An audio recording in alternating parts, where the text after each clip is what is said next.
most susceptible to being brainwashed or mobilized by political organizations. And you see that in developing nations, I'm sure you've seen. Yeah. Well, I think, look, economic hardship causes people to get angry. Yeah. And there are a lot of organizations out there that make a lot of money or get a lot of power by feeding off that anger. Yeah, it's the easiest thing to harvest in the world. So now at the end of this film, so it goes through it. You actually, you're part of an intervention. Your kid's a ranger. He becomes, in my mind anyway, becomes more human. He admits he's wrong. He goes to rehab. Yeah. He says, "Oh, I just want to say sorry. I was bad." And you're like, "Oh, what a great film." Mm-hmm. And then he sort of goes back to, he goes back to being a QAnon dad. Yeah, there you go. It's similar to that film, The Act of Killing, Oppenheimer. Yeah. When he has Anwar Congo reenact the massacres that happened in Indonesia that he perpetrated, and he has Anwar Congo play the victim in a theatrical setting. Yeah. Basically has in play someone that he actually killed. Is that Phases of Death? Is that? It's called Act of Killing. Oh, I could. And he kind of starts crying and realizing how much harm he caused, and he realizes, oh my God, I have to go back and make amends and repair the stuff that was damaged, and then very quickly slips back into this like bravado and denialism by the fourth act. Right. And it's it's common because you would have to lose so much. You'd have to maintain vulnerability for so long to remain in that state. What I learned from that project in general, though, is like, at the end of the day, he was a documentary subject. Yeah. He's not my dad. Yeah. And I placed so much, and he was a friend. I don't want to use subject in a demeaning or like a proper noun way. But I was so emotionally invested in him making in his recovery, and then he just he completely relapsed. Verklempt. And they don't ever talk about this. They just sort of ignored that side of it. But he relapsed and totally went back to all of his crazy crackpot, conspiracist stuff. But, now everything's gone sour again. So he went back. And him and I have a kind of rough relationship now too. All right, why? Yeah, because he went back. He liked it or he didn't like it? He liked it at first, but now he's like, I'm still living in a fucking mobile home, and you're out here touring, making a movie about me, showing everyone, making a killing off of my life. Right. I'm well, not making. The guy we never meet the sort of arch nemesis. What's he suing you for? Violation of the Federal Wiretap Act, trespassing, emotional distress. He's throwing the book at me. Not sure why. There's a lot of people in America. We need tort reform because everyone just sues everybody. Yeah, what's up with that? Well, it's interesting because in most countries, if you sue someone, A, you have to pay your lawyer, which is big, and B, if you lose, you have to pay damages and their lawyer and their legal fees and all these things. I think America might be the only country that you can just sue somebody and not pay your lawyer, pay them a percentage, and then chasing it at its worst. Yeah. And then if you lose, fine. Yeah. And you're like, well, what about my time? What about my legal? No, it's crazy because if you file a false police report about somebody and it was proven that you lied, that's a felony, right? Correct. But you can sue someone and have them go to civil court and spend all of their money, and then it can turn out that you were just bullshitting and trying to get a check, and the process of recouping attorney's fees is like impossible. You just get to walk away scot-free. That's got to change. That's called tort reform. It has to happen. It definitely has to change. Because just people, court Karens, and just oh my God. Well, that's what happens when you get bigger, and as you get bigger, which you will, there's just gonna be more and more of that, which sucks. You just see like the worst side of like human nature when you become famous in any way. It's almost hard to explain to people who like haven't been in that position, but like you see like, I don't even want to use the word fake, but people either everyone's either your best friend or they hate the fuck out of you. Like when you're like living a normal life. They think they know you because they watched you. Yeah, but I'm even saying like people in your life. Oh yeah. Like it's weird. I get freaked out. I try to I have a girlfriend and that really helps, and I spend a lot of time with my family. So that was a big question. Is like, how much has that changed you? Because it seems like, you used to just enjoy the shit out of hitchhiking and being anonymous and talking to people. Just and they're like, who's this quirky dude like, and because you have that, I don't know, there's something about you that's disarming. Yeah, I definitely wish that the fame thing really. I do carry a little bit of resentment toward my younger self for trying so hard to become notable, to become high profile. I don't know what I was trying to prove or what I thought it would be like. And to be fair, the transition from like a regular guy kind of to being able to go to any town and walk into a coffee shop or a record store or a dive bar and they give you a free drink or they just show you love and tell you where to eat. Or it's a lot easier to do your job because people go, hey, I want to talk to you. Hey, interview me. When you deal with the constant betrayals, constant plots, constant shysting, it's just like, god damn. Also, online is where you live and your fame is just Terrible. If you have millions of followers, you have millions of critics. You know, which is tons of fun. I feel like you only see real human nature when you're either doing really badly or doing really well. You know, because it's just like I can't tell what's genuine love and what's just someone taking advantage. Yeah. And that's why I'm happy to have gone through that like weird 8-month hiatus period, because I was able to see specifically like who is my friend, who only wanted to be my friend when I was doing good. I'll tell you, I never could have guessed how things shook out. I never could have guessed it's just so bizarre. My character Desmond was way off back in the day. Really? I was to look at like who I thought was the most solid friend, nowhere to be found. Really? And there's a certain person who I thought didn't feel strongly about me either way who was like right there. So you just never know. It's kind of creepy. Friendships are not fungible, but they're mutating. They mutate, and different things set people off, and it's part of the problem of getting old is that you have years of this stuff, and it can either beat you up or set you free. I went through a period of like being beaten up and being and then you're just like, you know what, life is fucking good. Yeah. I get to do this for a living. It's fun. I get to talk to people like you. Yeah. I just think you're fucking the bee's knees, and you just sit there and go like, there's a trade-off for everything. Definitely. And I always try to look at the positive. Back when I did like AA shit for a little bit, they always have you write these gratitude lists. Yeah. And I'm gonna start doing that again in the morning because there's a lot. I just I don't have any siblings, so I take friendships really seriously. And so when I lose a friendship, it's worse than a breakup. It's especially a brotherhood. I seem to not be able to get over it. Yeah, I just interviewed Phil Stutz. Do you know who that is? You know, like Shrinking, the show Shrinking. Oh, he's Jonah Hills. Yeah. Oh, the from the Jonah Hills. Yeah. So he's a good buddy of mine, and yeah, anxiety is like this, anxiety and depression like rife everywhere. And there's this thing you do called the Grateful Flow, where you just like picture like a golden river going from your heart to your brain for all the things you're thankful for. Kills anxiety. Does it? Yeah, it's called a tool. He does these tools, and it's like it's a meditation that kills anxiety. Amazing. Anyway, speaking of philosophy, I like your little aside when you said all of this stuff is sort of political theater for the elites, and I was like, the other thing I liked is the hallucinogen persisting perception disorder, which I want to talk about, and also another one, because I resonate with a lot of your stuff, the depersonalization theory. Oh yeah, I hate that shit. That's gonna be the worst feeling. So let's talk about it, because there's a famous book by Kurt Vonnegut, or anyway famous in my mind, about a guy who believes that he's the only human and everybody else is a robot, to see what his reaction is going to be. Yeah. Right. Tell me about it. The weird thing about depersonalization, and you've experienced it, you can't explain it unless you're in it. Yeah. Like even right now, the feeling of depersonalization, like I'm stuck behind my eyes with no control over my body, and this is like this foreign, flesh and bone skin suit that I am marionetting like a puppeteer from the ether inside of my head. That I don't feel like that right now. But then it'll set in and I can describe it perfectly. Right. And that's the insidious thing about certain mental health conditions, is that like they have ineffable symptoms. Why? Because it's hard to explain what it's like to be there if you're talking to someone who's never been there. And it's hard to remember what it's like to be depersonalized when you have the blessings of not feeling like you're derealized or depersonalized. Right. So you almost avoid recollection, because it's like, it's the opposite of euphoric recall. It's like dysphoric recall. When you try to like right now, if I thought about depersonalization enough, I would become depersonalized. Right. I think that, derealization, which is the other coin of that disorder, is I'm real, but the world's not. Right.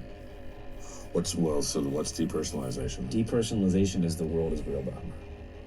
Oh, really? I'm the other one.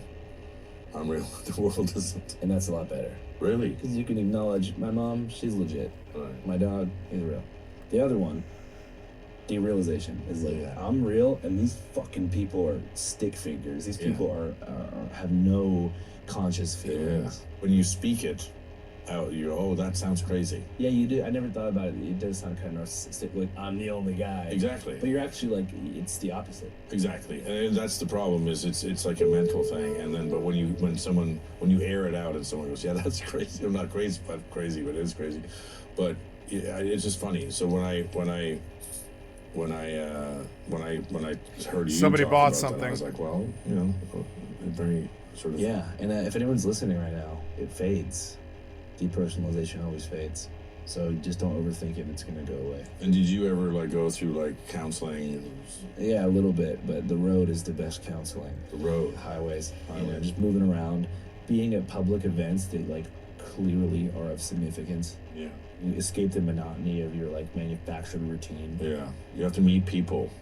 Yeah, or if It's a like big if I'm at, you know, an event and I see headlines about the event that I'm covering, it makes me realize like, oh shit, that probably was real.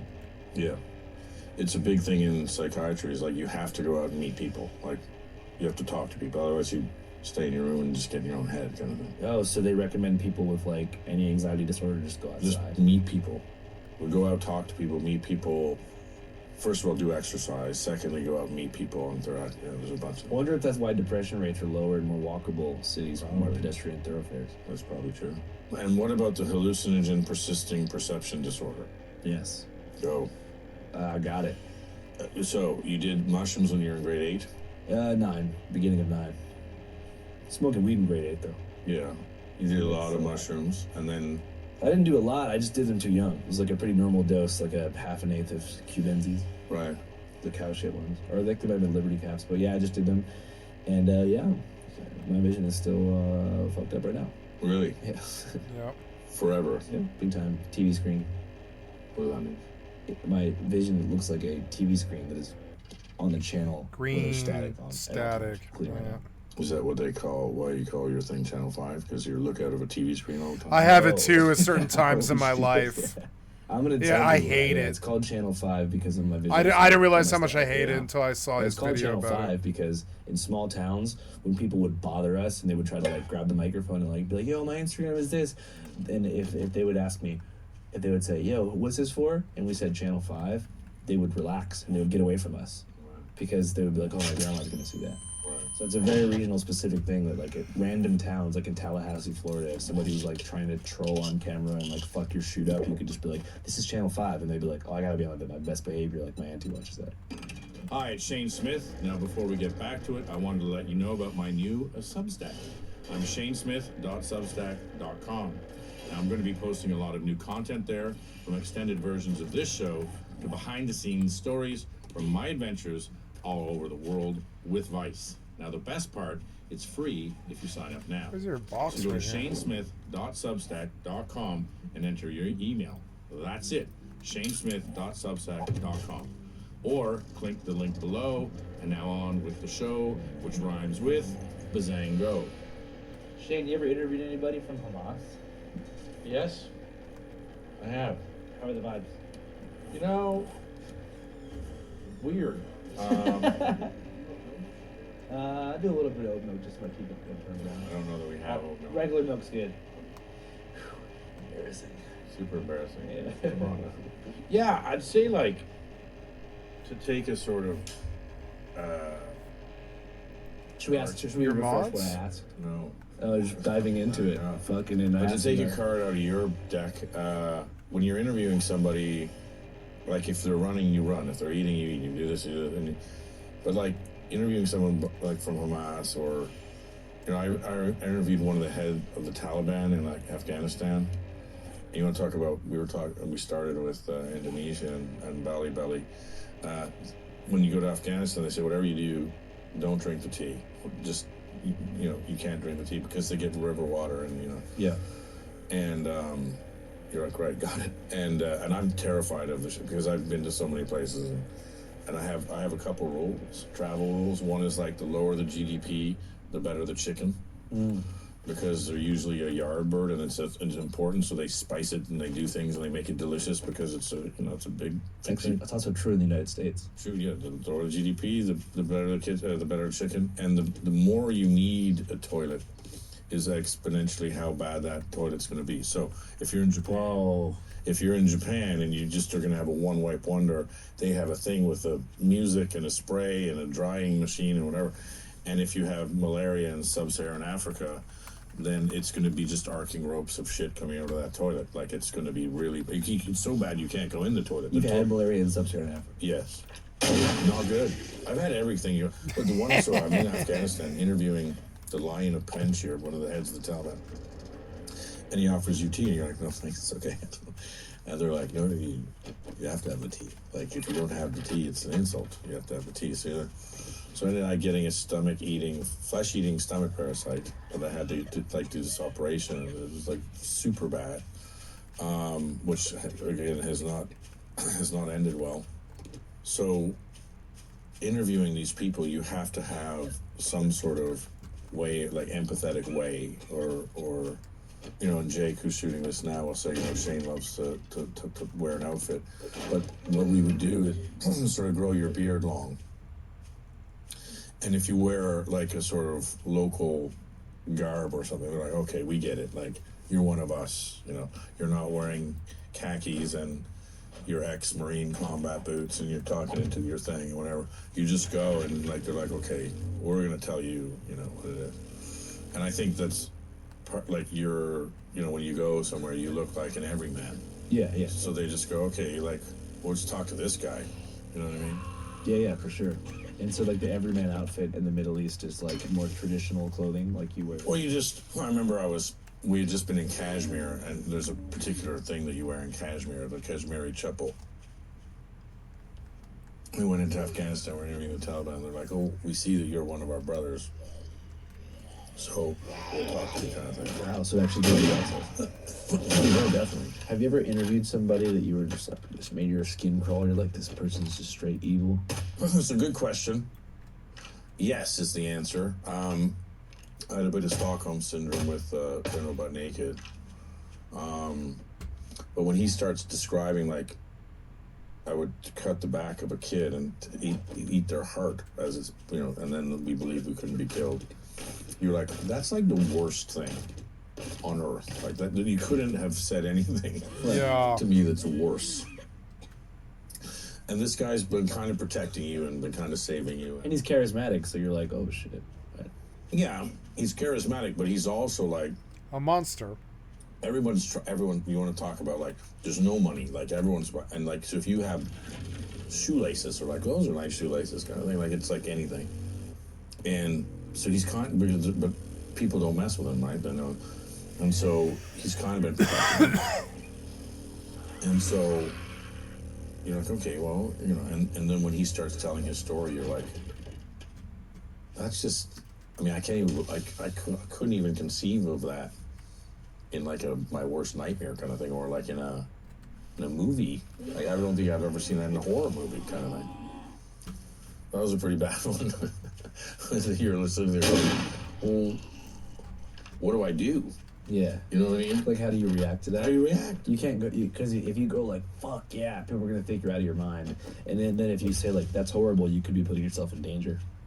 If you say that's the most disgusting thing I've ever heard, that's it.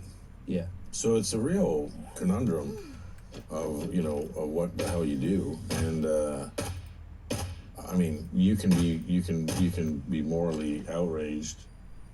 Thanks, player. See, it's just all descending into chaos now.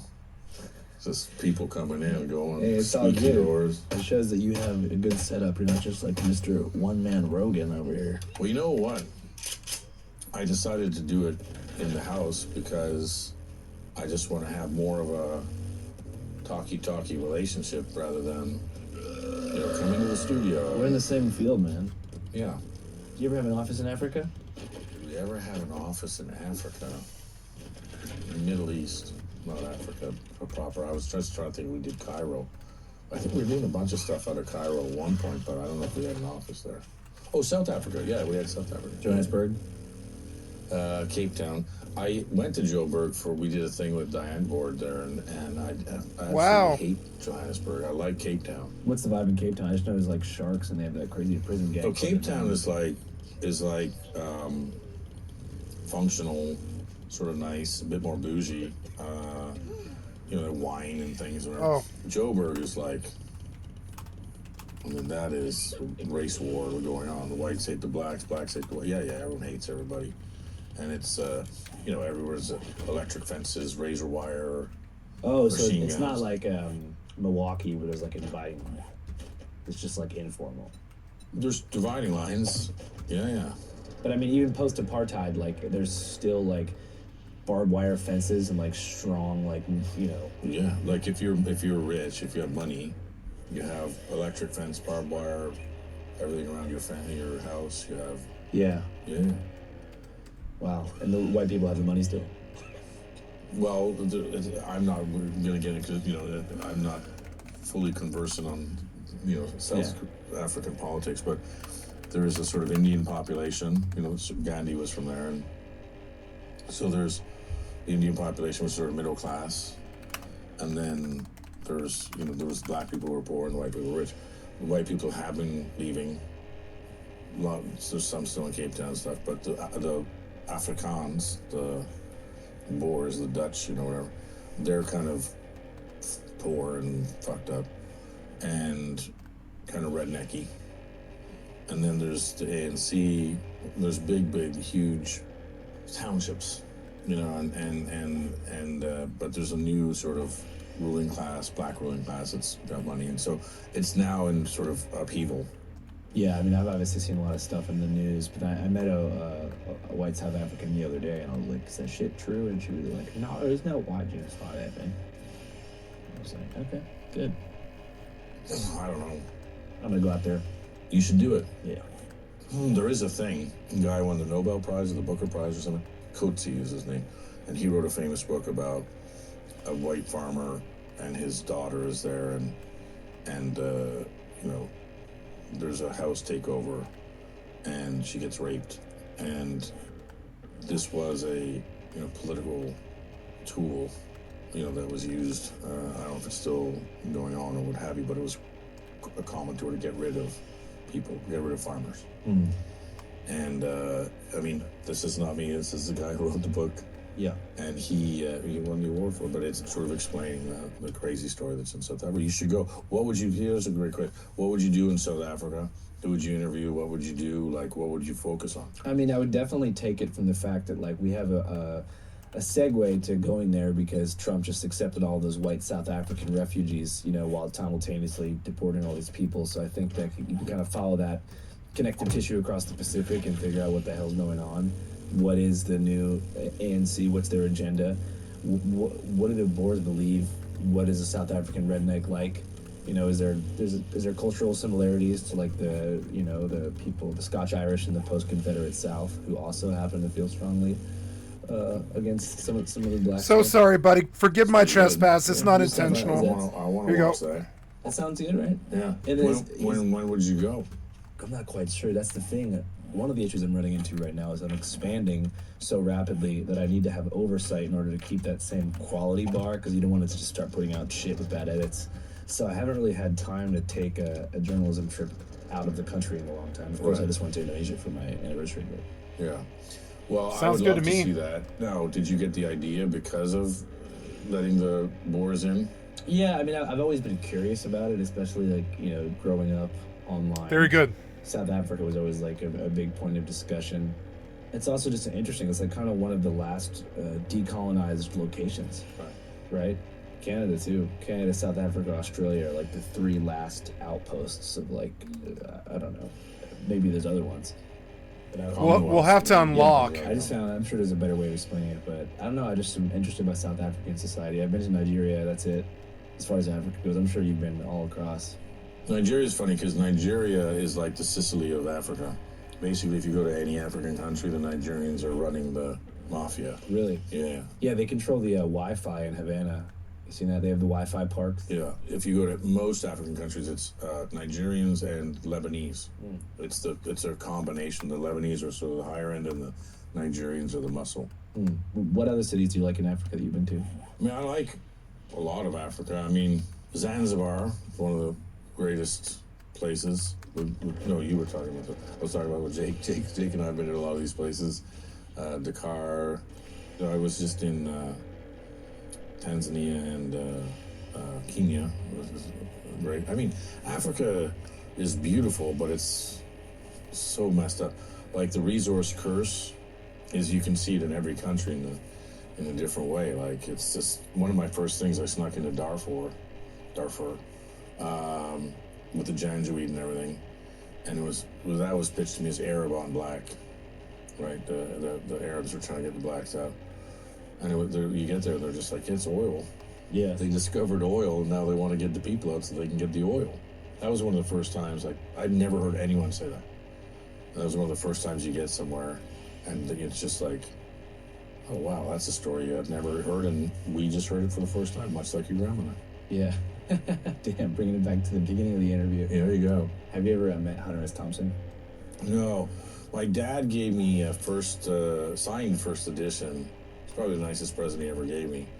Up Fear and Loathing in Las Vegas when I was a kid. I don't know why. It's a crazy book to give a child. Odd present.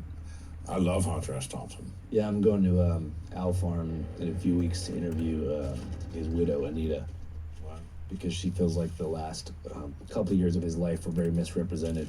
Yeah. You know, I actually repeated it on a podcast. In Silverthorne. On the Lex Friedman podcast, and I was talking I have a friend who was a friend who drank of Hunter S. Thompson's, who drank with him in a bar in Silverthorne, because my friend Kay, he's like a Colorado fucking nut. He like knows everything there is to know about Colorado. He's been through all the towns. He's lived in a lot of the towns. He's like, you know, he had a trailer, so he would tow his trailer around to all the like the Arkansas River Rim and stuff. He had me camp all over Colorado with him and stuff, and he met Hunter S. Thompson in a bar in Silverthorne, just completely random. Didn't know he was living there, didn't know anything about him, didn't know he didn't know he was living in Silverthorne. He had no idea. And then so he comes to find Hunter S. Thompson sitting there at the fucking bar in Silverthorne. The bartender confirms that it's Hunter S. Thompson, and my friend Kay, he's got my friend Kyle, he's got a picture of Hunter from like, I would say it's like 2014 or something like that. I mean, I'm Colorado, bitch. I know a lot about Colorado and stuff. We know all the people in Colorado, and yeah,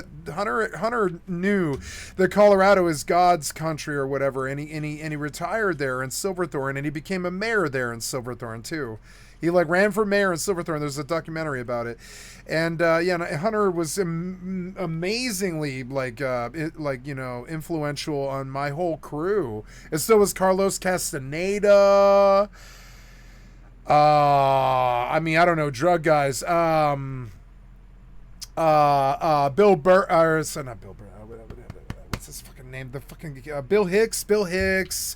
You know, Dennis Leary. There's a lot of drug people that we were kind of like really into. You know, we're not like liberals. We're druggies. Well, I'm sorry, I'm a liberal. Excuse me. My friends aren't liberals really. They're like, I don't know, you call it progressive or libertarian maybe. And I'm progressive in the respect that I believe in gun rights, but I believe in ending gun violence. You know, so that makes me sort of progressive in a way. It's weird, but yeah.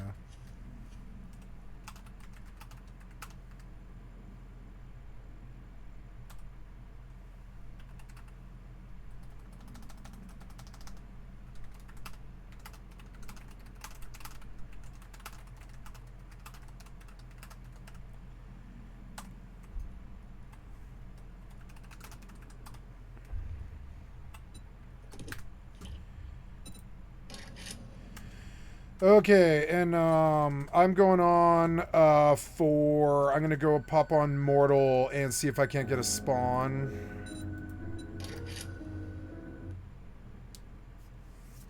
I want to go back to the casino and buy 20 more K because I logged out and that was a smart thing to do. I was ahead, but I should have kept playing, but it was also destructive. Gia. Is Gia still here? I don't see Gia. I'm sorry. I was AFK. Sorry, Gia.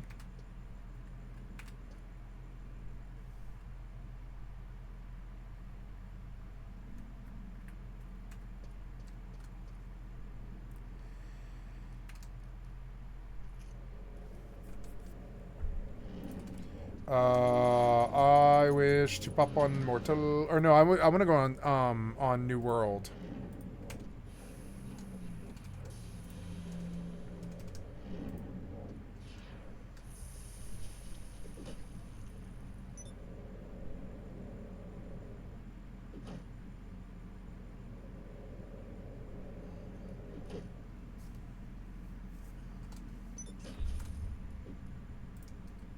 Gotta do an ammunition thingy.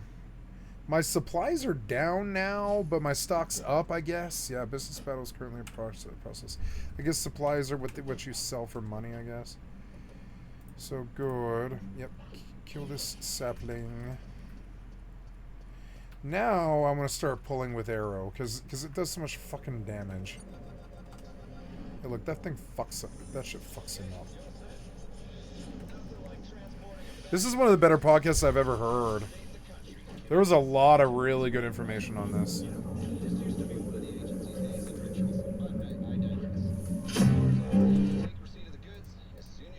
The last few years of his life were marked by addiction, and you ever seen that schedule that went around where it's like his wake up schedule was like cocaine, grapefruit, cigarettes? It's everywhere. Yeah. It's not true. It wasn't actually. What she told me, and I'll let her speak on it when I talk to her, was that like he actually. Yeah, like that's not true. Yeah, like they're like the druggies always like lie about poor Hunter and stuff, but yeah. He did have times when he was mentally weak, because he went through Nixon, and then he went through Clinton getting the blowjob, and then he lived through just the embarrassment of his goddamn country pretty much his entire goddamn life. 9/11 fucked him up. We know. My friend Kay talked to him about 9/11 quite a bit, actually. We know that he was fucked up over like 9/11. He was pissed off over Afghanistan. Really fucking depressed over Afghanistan. He was super depressed over fucking Vietnam too. And he was young when Vietnam happened, you know. And like and so yeah, these druggies always say crazy things about how his lifestyle was, like cocaine in the morning with grapefruit and stuff like this. And I'm sure there were days when it was like that, you know. But, I mean, he wasn't this, like, crazy... I mean, he was, but he wasn't, like, this, like, scary person. He wasn't a scary person. He was a scary person when it came to you know... Like, he liked shooting his gun. But he wasn't, you know, he wasn't like a terrifying person. You know, he wasn't this thing to fear. And they said they would tell these stories about him doing cocaine and drinking too much and brandishing some firearm. And yeah, he was like that. He was like that. But he never ever threatened anybody, and he never ever shot at anybody, and he never harmed anybody, and he never beat his wife or anything like that. He never did any of the things that Johnny Depp did, for instance. He never was really like that. And so his wife is coming back now to kind of clear the record, because we all know that he was a very peacenik guy. You know, he was. I would say the worst thing about him was he would get too wigged out on drugs. That's the worst thing about me too. So I have a lot of sympathy for that, because, you know, when it comes down to it, the man never hurt a goddamn fly. He never hurt a fly, not in his whole goddamn life. He wasn't like that. You know, Bill, okay, you know, like an interesting anecdote would be, remember most druggies don't remember that there was 2 Hunter S. Thompson movies, or 3 if you count the Rum, well, 3. There was 3 if you count the Rum Diaries. But, I mean, there was, like, 3 major Hunter S. Thompson movies. There was Fear and Loathing in Las Vegas. There was The Rum Diaries, which is the one everybody knows. And then there's one that they don't remember called Where the Buffalo Roams, which was about the 73 campaign trail and a court case. And Bill Murray plays... Bill Murray was the inspiration for how Johnny Depp did Fear and Loathing in Las Vegas. But I mean, people forget that Where the Buffalo Roam exists. But I mean, it does exist. It's a Hollywood film done before, you know, Fear and Loathing in like the 70s, if I recall, or 80s. And it's Bill Murray in his drinking phase, and he's totally off the wall on drugs and cocaine and liquor, and it's just this crazy, like, zany movie. And like, you know, and people forget, but I mean, but Bill Murray wouldn't have done a whole thing about Hunter S. Thompson if Bill Murray's a wonderful man. I have such a high opinion of Bill Murray. Bill Murray wouldn't have done, you know, Where the Buffalo Roams. He was the kind of man to do the fucking background check. Him and Dan Aykroyd, they were the kind of men to do the background check. They weren't fucking idiots, you know. Somebody is buying me out. Who is buying me? Oh no, they're expiring. Fuck, they're expiring. Never mind. I thought somebody was buying me out. I was like, no.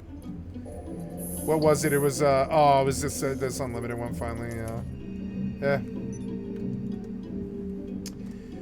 So, here we are. I finally got to the ammunition, and we're going to,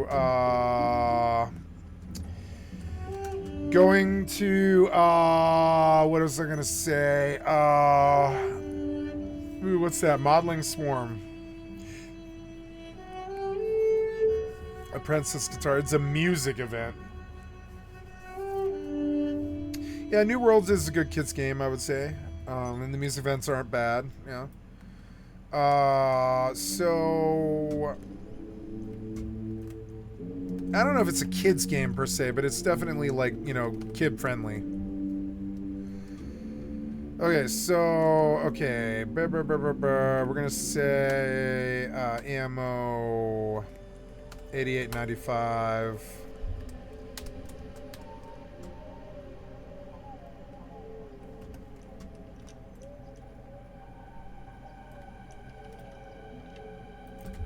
Oh, I missed him. Sometimes the hammer doesn't work, I've noticed. Look, this hammer is not working. Oh, I guess, oh, you can switch between. Oh, wow, I forgot you could switch between. Wow, that's actually so dope. Wow, that's way better, actually. I want the cursor. Yeah. I mean, the Iron Sight's dope. I do like it, but I'm gonna kill the music. This is kind of ECR level of music, and I don't want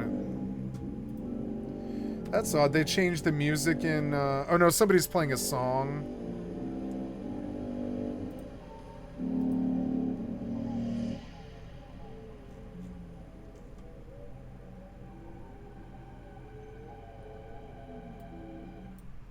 The hell was that music? Because there's like some kind of event going on, I guess. Okay. Oh, there is. Yeah, look. Now, do I loot this thing or whatever? Yes, I do. Opulent bestowment. Oh, God. Why? Why? What's happening? What happened? No. No. No. No, I don't want to die. I think I'll just call Lester. You fucking asshole.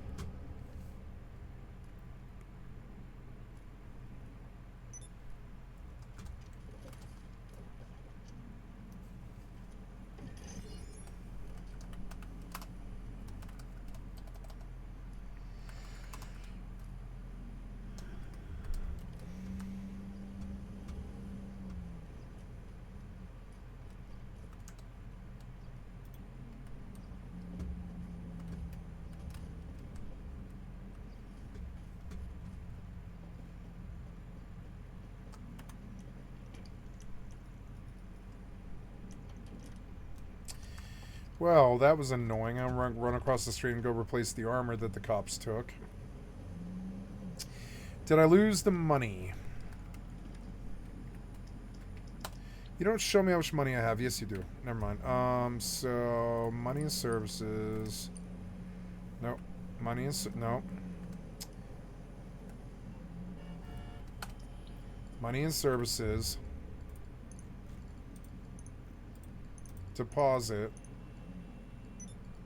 Do 2,500. Yep. Much better. More money. I'm at 3 million now. Got up pretty quick. And I haven't even really been trying. So, what are we doing now? We are going to buy a key in Spyglass. All my shit expired, huh? God damn it.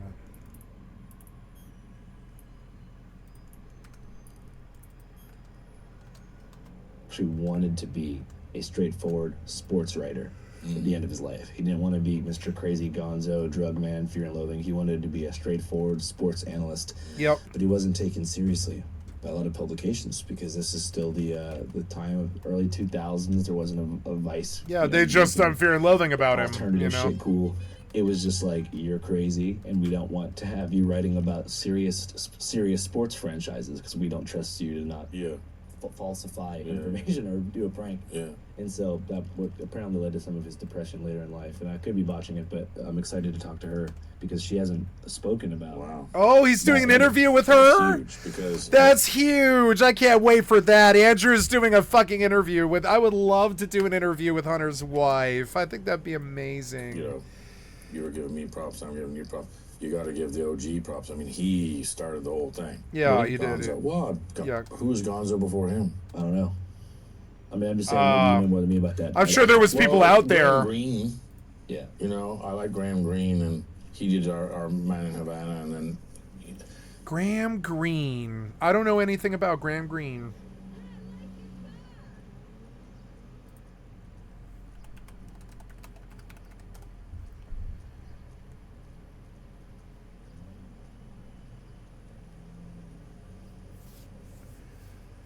Oh, I know Graham Greene. I love Graham Greene. Oh, no, wait. This is a different guy, though. BBC Two Late Show, Graham Greene. This might be DMCA. I don't know. Okay. I don't know Graham Greene at all. Hello and welcome to another Rightly Witterings. Cheers. My name's Michael Jex. This is the latest episode of my series on inspirational authors.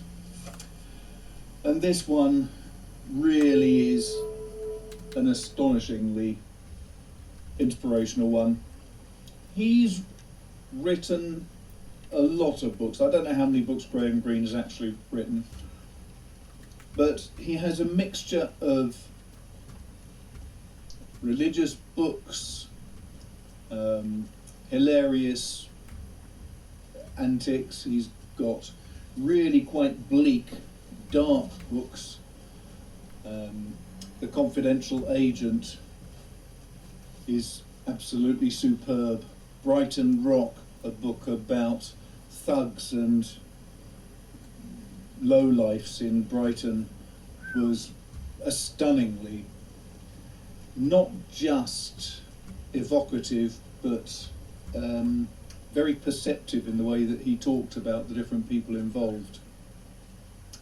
And of course, he was the scriptwriter of The Third Man, which, if you haven't seen the film, you really should, and if you haven't read the book... The Third Man. I've never seen The Third Man. Let's watch The Third Man tonight, I guess.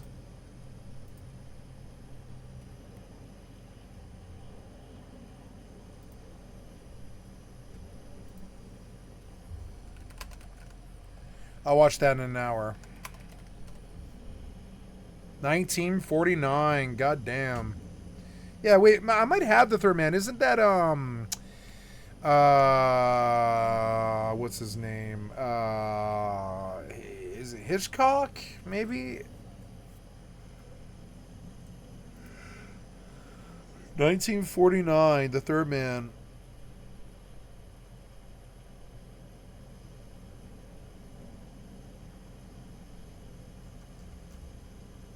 Sold. I'll watch it. Sounds good.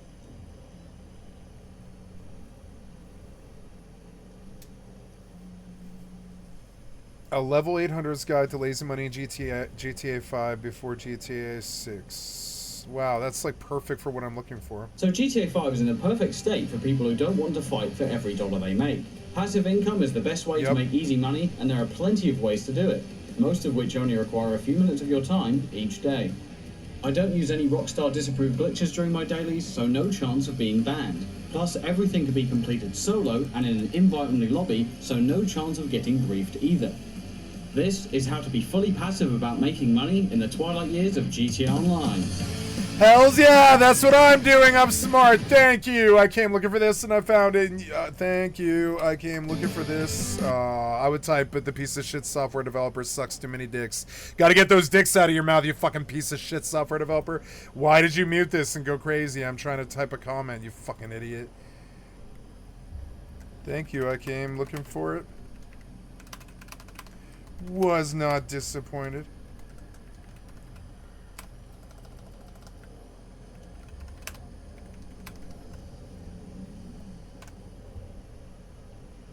Sub, sold, go. In the description, so you can go to what part is relevant to you. Yeah. I'll start off with the quickest and easiest daily rotation, then I'll add more daily tasks that you can do to maximize your profits. You can do as many or as few of these daily tasks as you'd like, so do whatever works for you. And lastly, I'll show you some extra honorable mention tasks you can do outside of my personal rotations, so that way you have plenty of choice. Chapter 1. 9 minutes for 9 million.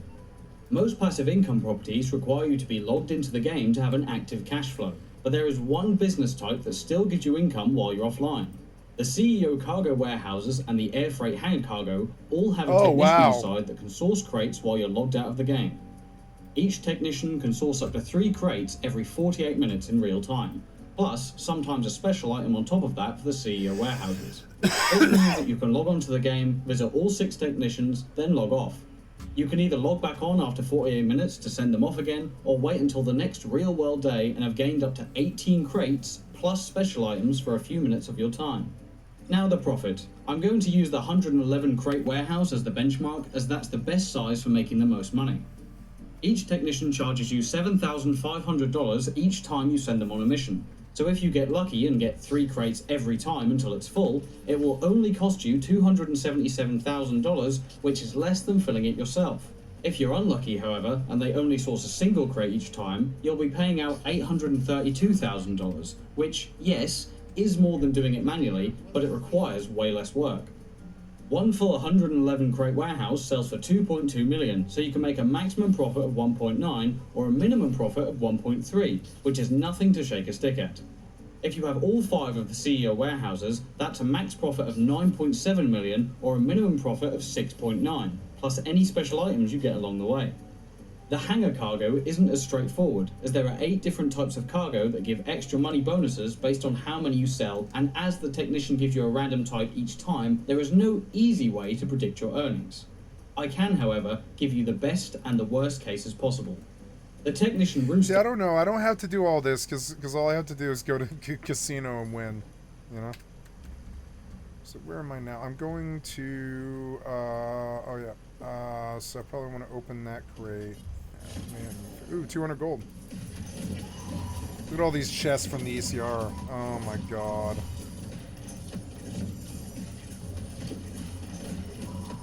God damn, how rich am I now? 28,000. What did I buy? Didn't I have like 35 or something like that? Oh yeah, I bought a gem for this fucking axe, yeah.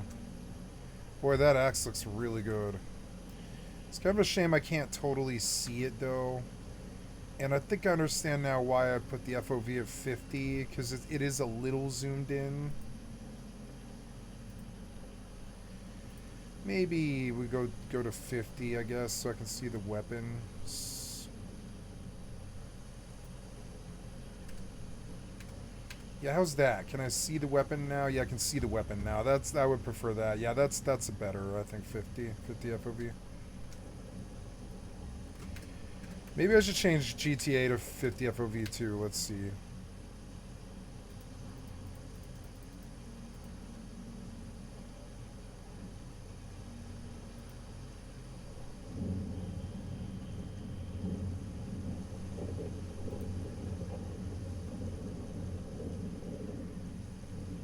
Where's the FOV?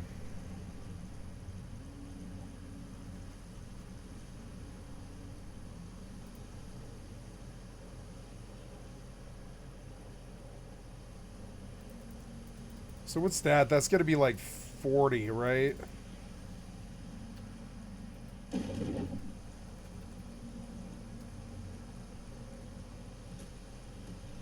No, I do want it down, yeah. The hell was that sound? I don't know.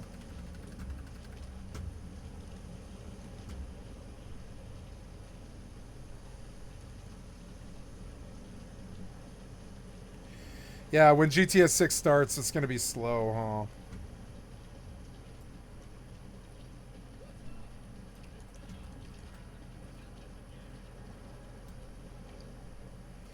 This is gonna be crazy.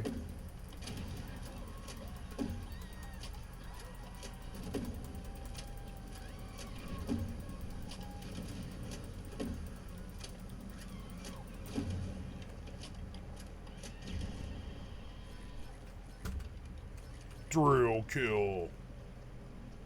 I blew the valet away and I robbed him for all his money. Look, it was a lot of money.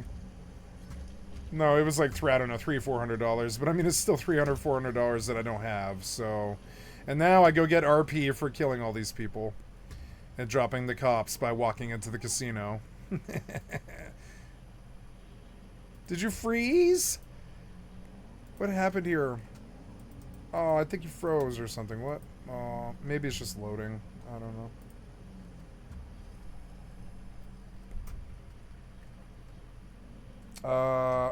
I wanted to go to the pool and buy a key.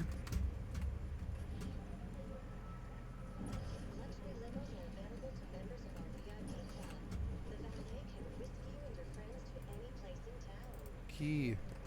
There we go. Yeah, it was just loading, I guess.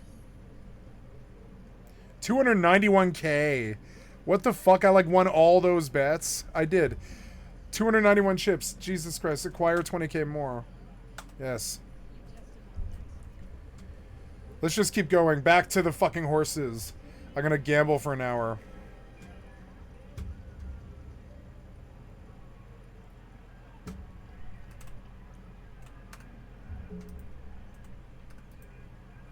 Go, go. I can get on FanDuel on my phone and I can just run it on I don't have to do it like I don't know. Let's go explore FanDuel horse racing. Yeah, like FanDuel racing, right? I'm gonna make a thing of this. FanDuel racing, let's put it up there. Bet on live horse races, right? So I can do all the research on the screen. No sweat, first bet up to $500. See how you can bet on racing in your state, Washington.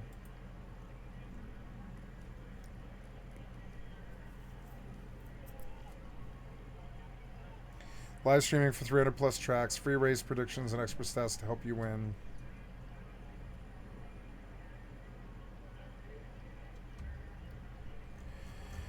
So I want to log in, but I don't want to do my business on the computer. I want to do my business on the cell phone. Wait, what? Wait, what? You can't do this in Washington? Oh.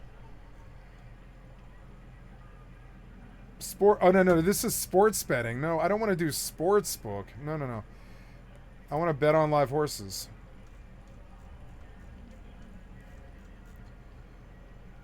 Yeah, log in. Wait, no, this is not the right thing.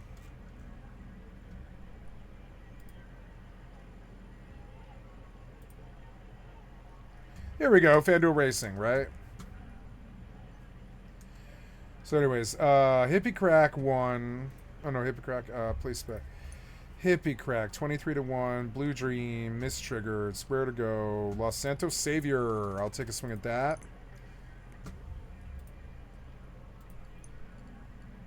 Dexy doesn't really win. I think There She Blows is solid. Okay, we got a gold key. I'm gonna go turn it in. Oh, I probably need to do my my gold chest thing too. So let's do that first.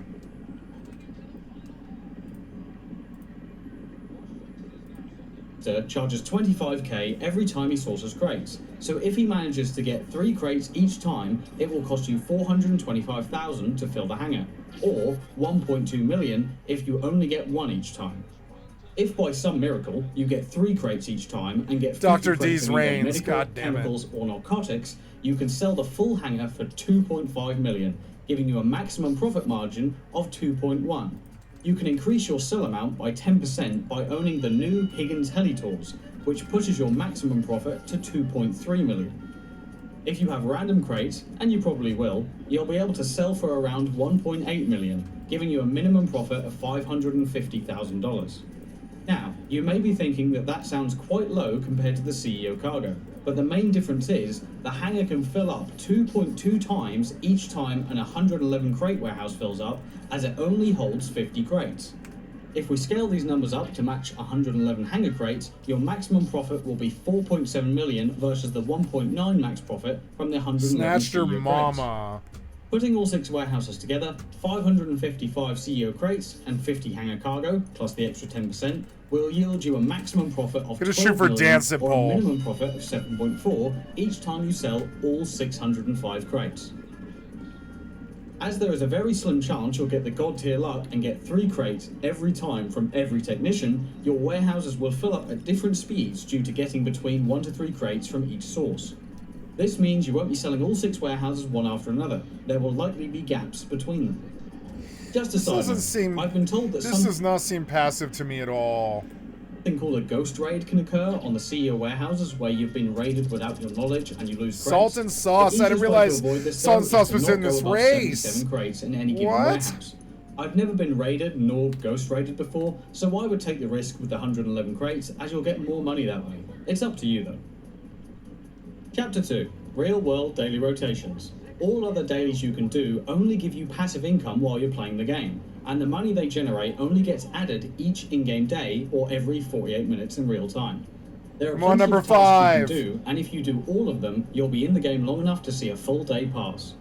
First up, the many safes in different properties across LS. Oh, I'm not gonna The win, am agency I? gives you 20k Nope, per I'm day dead after last. you've completed Nice. 201 Come of on, the pick up, security pick up, pick up, contracts, pick up, pick up, maxing pick out up. at 250,000 Come on, pick up, pick up, pick up, when pick up. full. Pick up here. Drop The behind nightclub 3. can Come give on, you 3. Drop, drop, 50,000 drop. per Come on, day 3. when your Come on, 3. popularity is full, maxing out at 250 when full. I recommend switching DJs until the popularity is full, as it's a lot faster than completing popularity missions.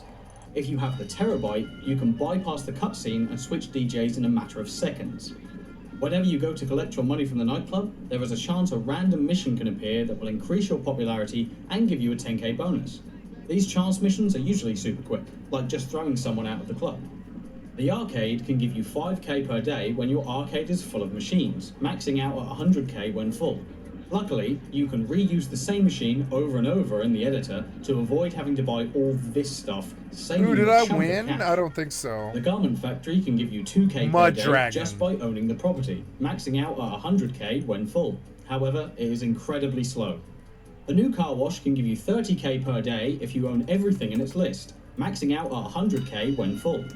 You can double the take from Higgins Helitours, Smoke on the Water, and the car wash itself by completing 15 money laundering missions in each of those properties. This will increase the daily take from each property from $750 to $1,500, bringing your max daily take to $32,250.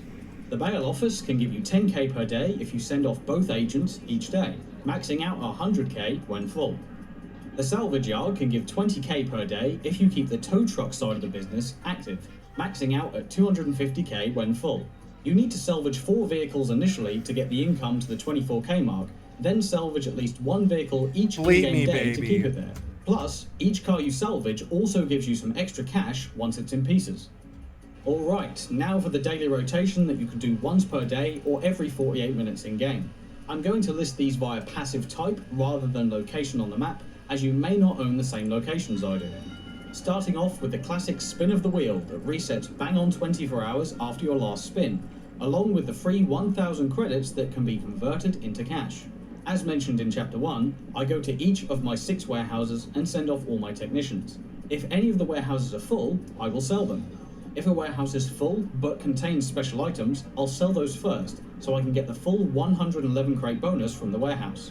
When selling the hangar cargo, you should always choose to sell on land, as the missions are often easier. Although selling all 6 warehouses are easier with friends, you can... This just sounds like terrible. Ooh, I got Downtown Renown and I'm back up. Yeah, Downtown Renown. Right on. Dream Shatterer, Hard Time Done, Tax the Poor, Mr. Scissors, Tethered End. Hard Time Done. Tethered End. Getting Haughty. I think I'll go with Dream Shatterer. Okay, we are... Oops. I am buying...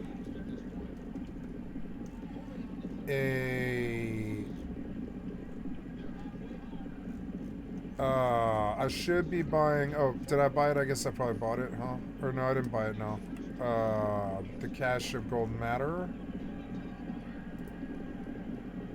Oh, I need 15 more gypsum orbs. Crafting cooldown 5 day per 5 hour. Wait for 5 days. Okay, so 5 days, 5 hours, and 45 minutes. But I don't even have enough, so...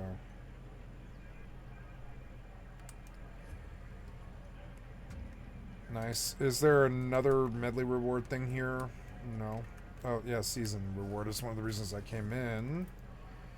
Journey in chapter 1, you're saying elite exerciser and going prospecting. Back to the journey. Nice new season level and claim rewards. 500 coins. Cool. Take it. Activity card.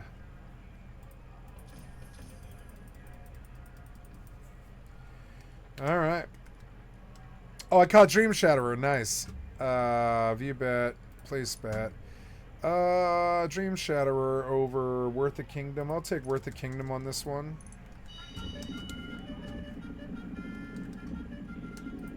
And do them solo with relative ease. And I recommend getting the upgrades from this bench here, as it makes the selling easier.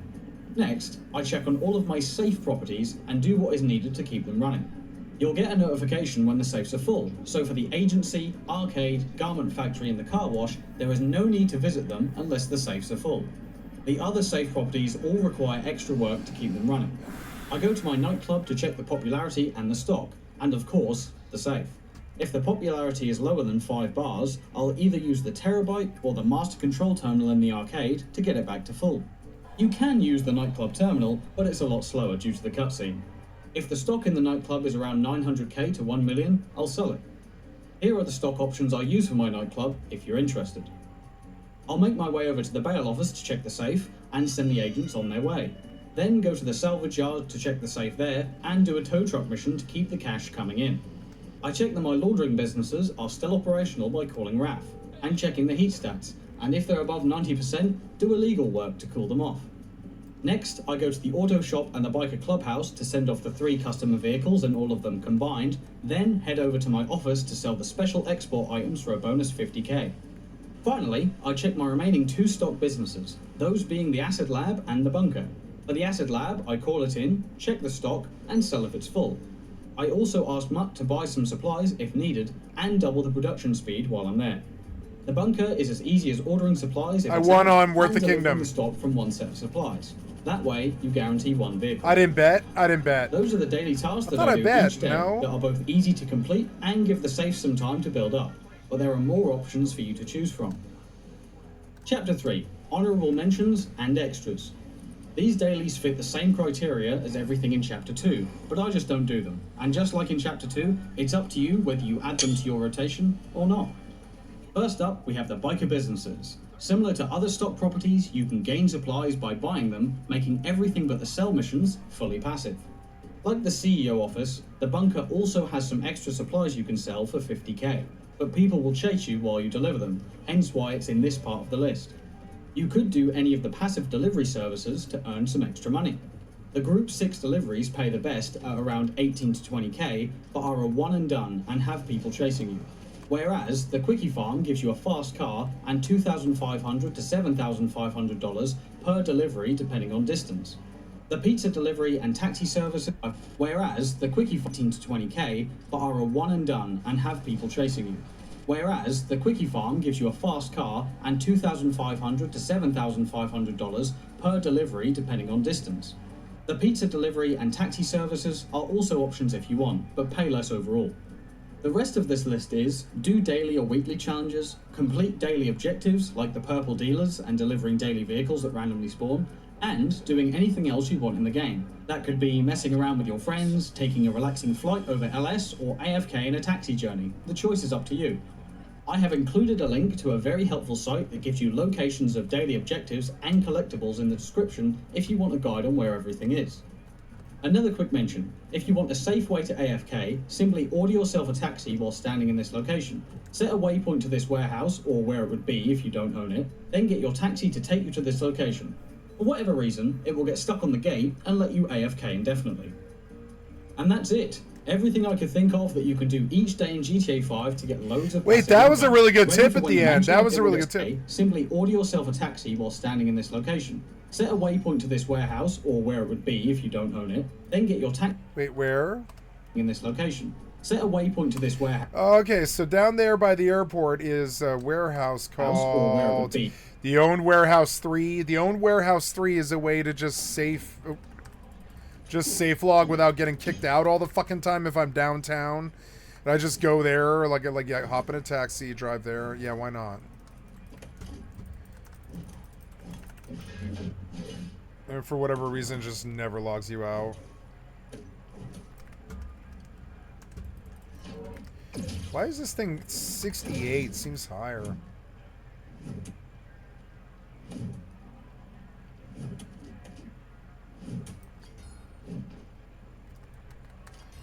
I like the hammer. I've never used it before. If you don't own it, then get your taxi. Also, I think like sitting in the casino maybe doesn't log you either. Croc Janley, I've never seen him before. Bad Egg, Square to Go, Glasser Tina, Downtown Renown, Mr. Worthwhile. I like Downtown Renown and I want to win 50k, so I'm going to try. 2 minutes, okay. Drunken Brandy, Wage of Consent, Pretty as a Pistol, THC, Study Buddy, Lover's Speed. I think I'll probably try Lover's... Well, I don't know. Pretty as a Pistol is a good horse. Let's see. I'll try this one.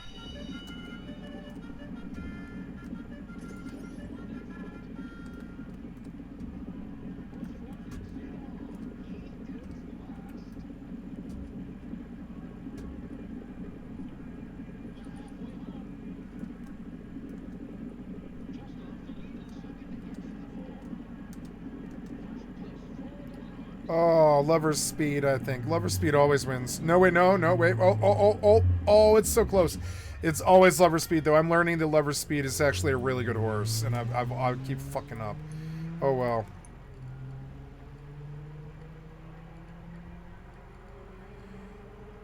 I'll take There She Blows.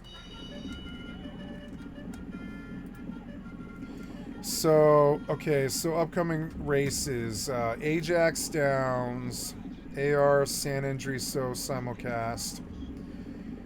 Watch FDTV. Now, can I do that? I can't do that live on YouTube, but I think I can watch it on location restricted, I see. Some states don't allow racing betting. If you think you're in a state that does, if you're in where it's legal to play, please disable proxies or other apps. Okay.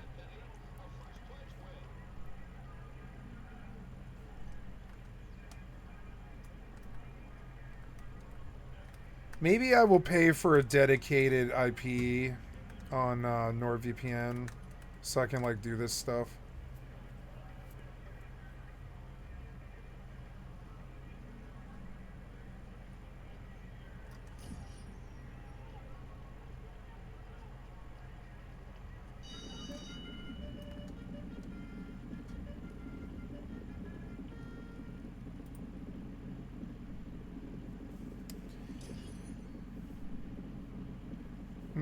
Metallic Marlin. Win, play, show, Exacta, Trifecta, Superfecta, and Daily Double. Your featured races in 2 minutes, 8 minutes, 12 minutes, Albion Park, FDTV. So can I watch horse races? I could probably watch a horse race on Twitch because I'm not gambling. Yeah, like as long as I'm not gambling on Twitch, I think I'm fine. I can probably watch the horse race. Yeah, let's go see. I think. Yeah, if I'm not live to YouTube, I'm probably fine. Yeah, I don't like streaming to YouTube. Like they're way too DMCA. But Twitch, I don't think cares. I don't think Twitch cares. I don't think Kick cares. So let's go watch the horse race and see what it's like. God damn it, this boar is like made of fucking metal. What the fuck's going on? They like raised the level of the FFA mobs, I think.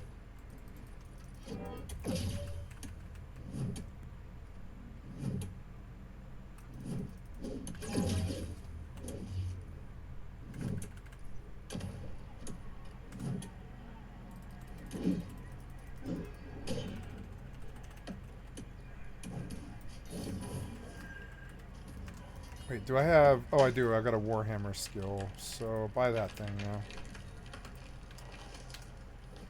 What was that?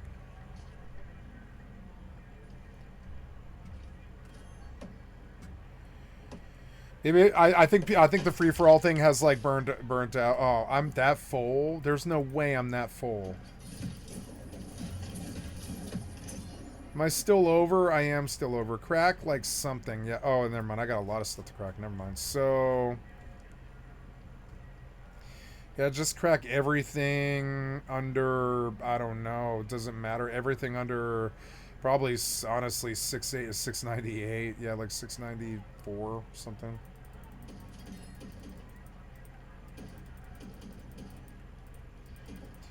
I hate the confirm messages. It's so easy. It's so annoying.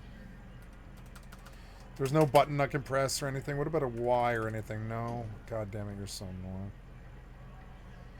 That's a legendary great axe. It looks cool. Oh yeah, so how did this go? Tenpenny one, huh? I thought about Tenpenny.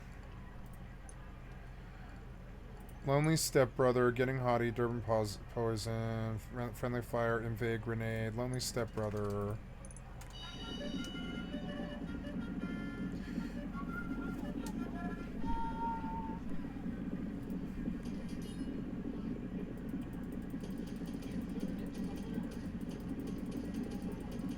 Oh my god, the ECR drops so much loot on me.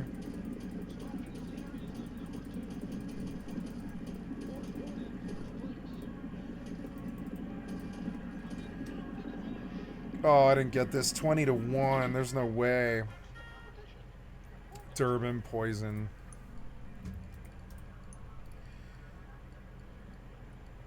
It's a trap. Oh, 4 minutes, 4 minutes, and 15 minutes there will be... So let's watch that.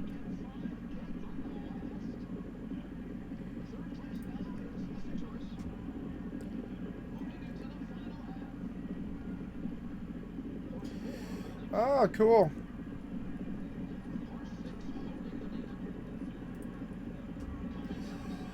Cool, and I could just like tune in, and they're like racing in Victoria, Canada right now or something. Or no, I mean like Victoria, or racing Victoria. I wonder where this is. Oh no, it's Australia. It's Australia. Okay, yeah, we're in Australia, are we? Okay, I don't know where these places are. Wow, okay, so win, 23, X10, 130, score. I don't even know what any of this crap means at all. So, it's a trap, evens, bet again. View bet, place bet, Hippie Crack, Uptown Rider, Constant Brag, Scotty Nag, Dexy Runner, Moonrocks. Moonrocks is a good horse. Constant Brag is a good horse. I'm going to take a swing on Constant Brag.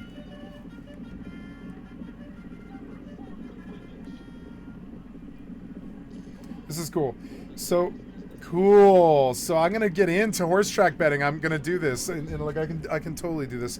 And so yeah, I don't. All I have to do is like show a handicapping store, buy PPs from DRF, Equibase, Trackmaster, and more.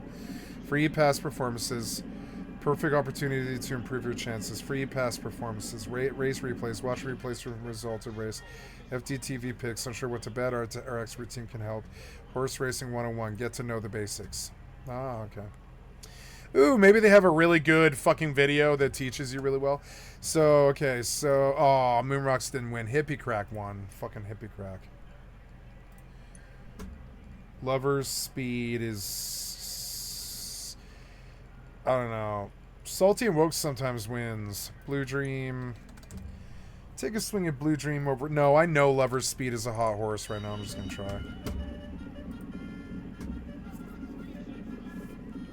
Lisa Kearney here with FanDuel. We're going to talk about simple horse bets. Simple bets, or straight bets, are pretty straightforward. And the simplest of them all is a win bet. You just have to pick the horse that's going to win. Another really easy bet to make is to bet on a horse to place or show. A place bet Show seems means that fun. your horse can finish in first or second, while betting to show Blue Dream, means your son of a horse bitch. can finish anywhere in the top 3. And if you like all 3 of those options, another I didn't easy take a bet to bet? make I didn't take a bet. is an across-the-board bet. This means you're betting win, place, and show all at once to cover all your bases. I want to try Durban So Poison simply again. put, that's how you play simple horse bets. If you liked this video, you just have to pick the horse that's going to win. Another really easy bet to make is to bet on a horse to place or show. A place bet means that your horse can finish in first or second, while betting to show means your horse can finish anywhere in the top 3. And if you like all 3 of those options, another easy bet to make is an across-the-board bet. This means you're betting win, place, and show all at once to cover all your bases. So simply Aww. put, that's how you play simple horse bets. If you liked this video, be sure to check out the rest of our Racing 101 series. How to place tie race bets. Okay, placing... Oh, multi-race bets. Okay. Brittany Earton here with Hey guys, Brittany Earton here with FanDuel. Today, we're going to talk about how to place multi-race bets. If you like betting parlays in other sports, then these bets are definitely something you want to check out. Just like a parlay, in order to win your bet, you have to hit multiple legs, or in this case, multiple races. You can combine your win bets from 2 consecutive races to as many as 6 straight races. And just like a parlay, the more bets you combine, the bigger the payout. Oh, and if you need some help picking winners for each race, be sure to check out FanDuel's Power Ratings. It's the easiest way to see how every horse stacks up against the rest of the field.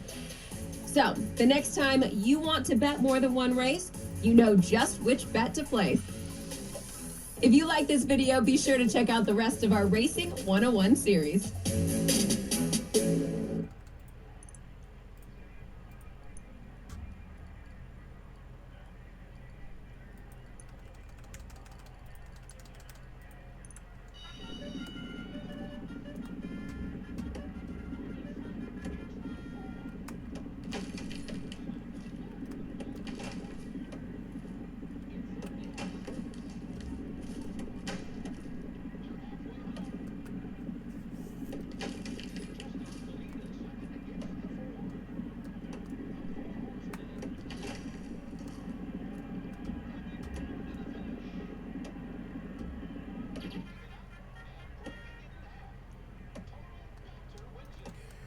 Total belter. Aw, I keep losing.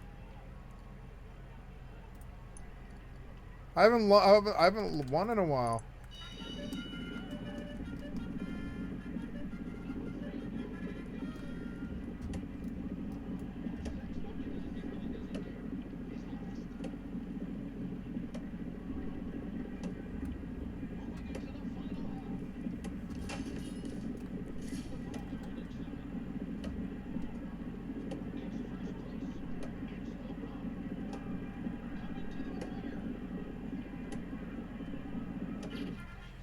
Wow, salt, or the one I usually, salt and sauce. Yay, there we go.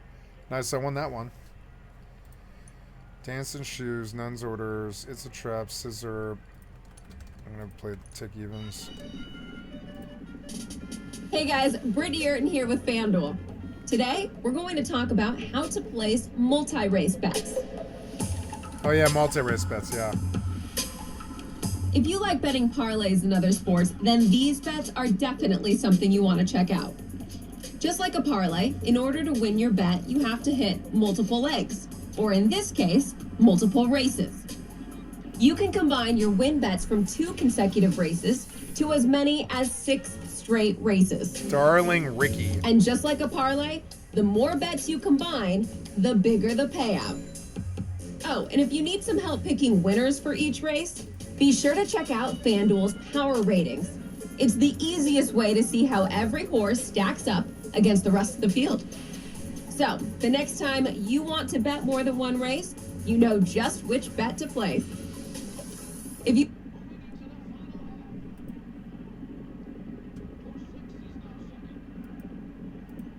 Hey, Christina Blacker here with FanDuel. Today, we're going to talk about some of the small differences between betting on horse racing. Oh no, the 16 to 1 sports. took it. What?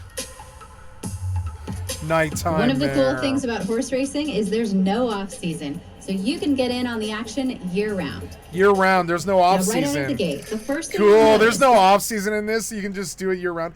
I was thinking like $2 bets would probably be fine. Whatever. Like, you know, spend like, you know, $60 a month or something. Make like, you know, 4 bets a day or something. Whatever. And you can lose them all. It doesn't matter. Ooh, I'll take Hannigan's Steed.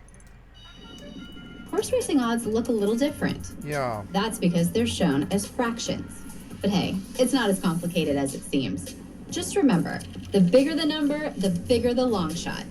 And unlike other sports, your bet goes into a pool of money that's split between the winners. That's why your odds aren't locked in until the race begins. So don't forget to check back after the race to see how much you won. 4 to 1, 2 to 1. At the end of the day, even though some things about horse racing may seem a bit different, Worth it's a actually pretty kingdom. similar to betting on other sports. If you like this video, be sure to check out the rest of our Racing 101 series. Spectral Puma. We gotta go back and pick up that fucking bag.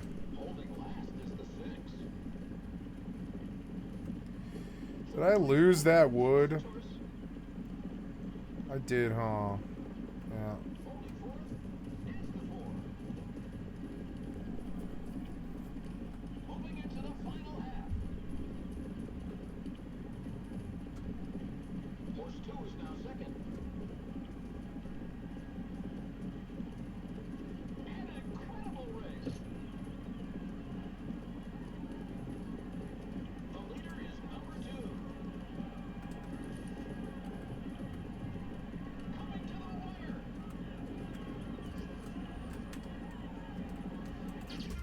Why won't you pick it up? Pick it up, pick it up, pick it up.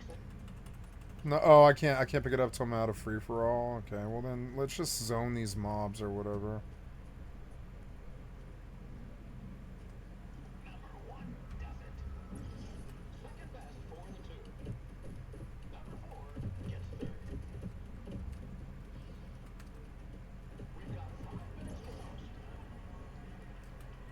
Did I pick them all up, back up again?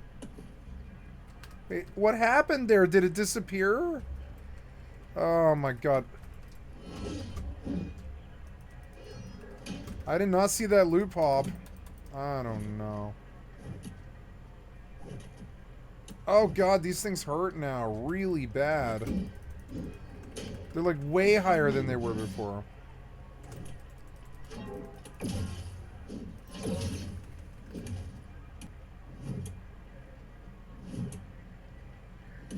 Yeah, it's weird. I put a fucking leeching gem in this thing, but it's not working.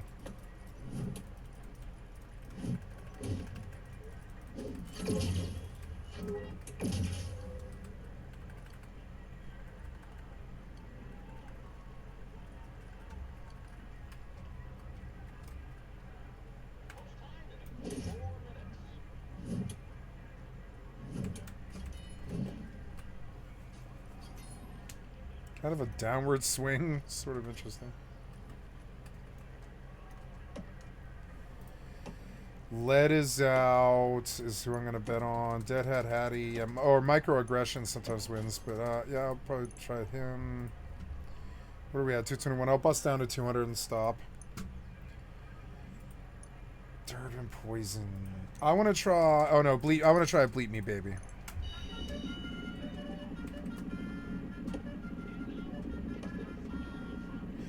God, this game does look good. It looks so fucking good.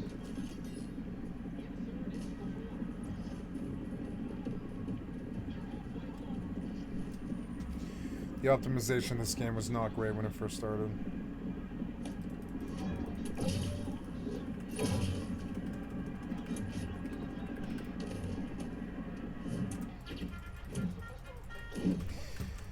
Fuck, pretty as a pistol.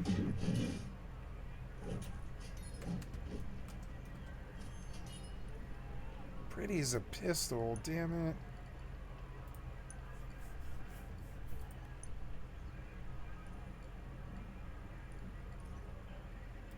I want to try Dancing Pole and see if I pull 100K.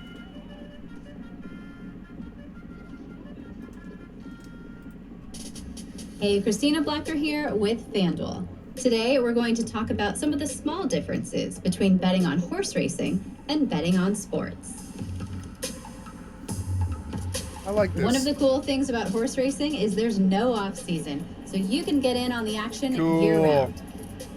Now, right out of the gate, the first thing you'll notice is horse racing odds look a little different. That's because they're shown as fractions.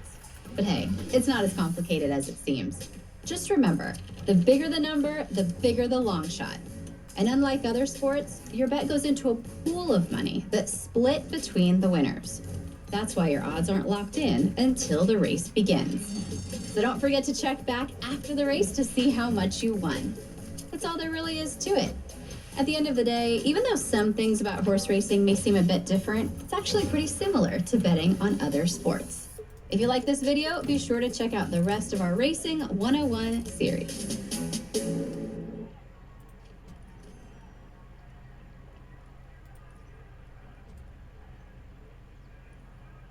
FanDuel. Today, we're going to talk about betting tools and tips that can help you win.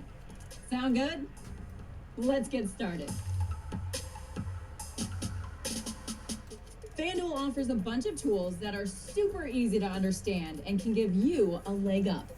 Like power ratings that basically tell you how good a horse is.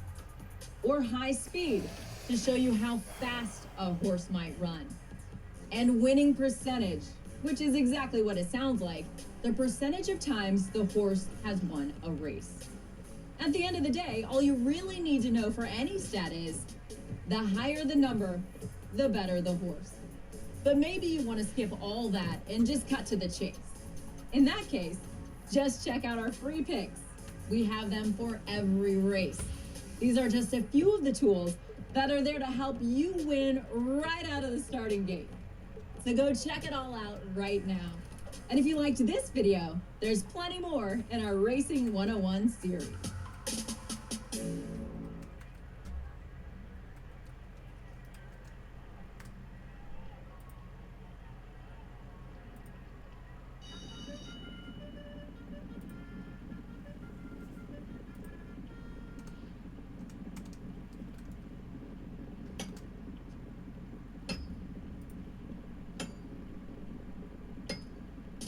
Hey guys, Brittany Urton here with FanDuel.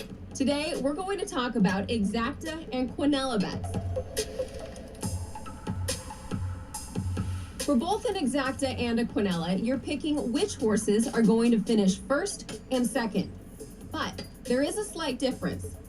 With an exacta, you're picking the exact order the horses will finish. In a quinella, the order doesn't matter. Since you're being more specific with an exacta, the payout is higher than a quinella. And if you're looking for some pointers on which horses to put in your exactas and quinellas, check out FanDuel's free picks to see who our experts think will finish 1-2. Well, there you have it. Now you know exactly how to bet exactas and quinellas. If you like this video, be sure to check out the rest of our Racing 101.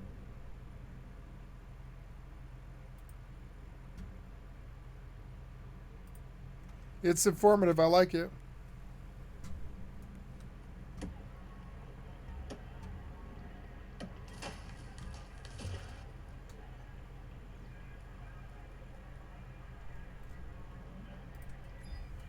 Oops, I should go sit down.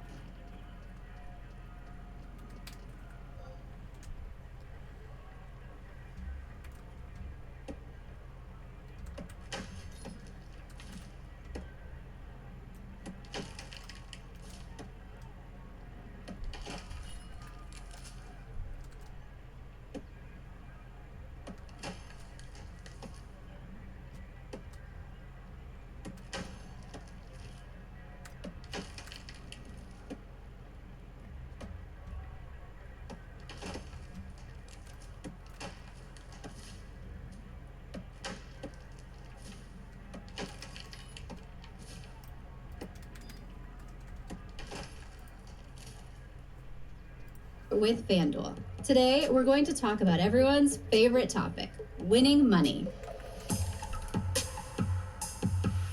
When it comes to horse racing, your bet goes into a pool of money that's split between the winners, and each bet type has its own pool. Those pools are what determines the odds and payouts for each bet. So, whenever more money is bet on a horse, all the odds change. And those odds continue to change because more money is being added until the race begins. Simply put, that's why long shots get you big payouts, because your share of the winner's pool is larger. And favorites don't pay out as much, because your share of the winner's pool is smaller. Well, that's a quick dive into horse racing pools and how payouts work, determines the odds and payouts for each bet. So, whenever more money is bet on a horse, all the odds change. And those odds continue to change because more money is being added until the race begins. Simply put, that's why long shots get you big payouts, because your share of the winner's pool is larger. And favorites don't pay out as much, because your share of the winner's pool is smaller. Well, that's a quick dive into horse racing pools and how payouts work. If you like this video, be sure to check out the rest of our Racing 101 series.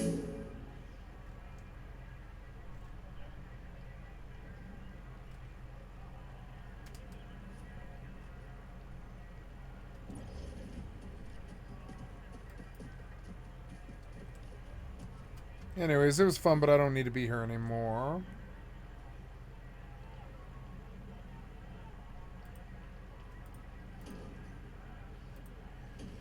Sage, Barbarian, Sage, Ranger, Sentry, Sage, Amulet, BOP, Ranger, Scholar, Ranger, Sage.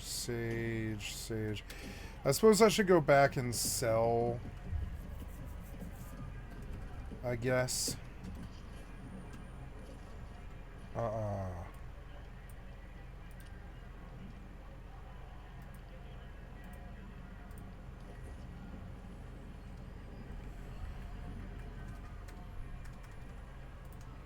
Let us out. Oh, I bet? Oh, I did bet. Oh, you bet. Country stock, something saucy.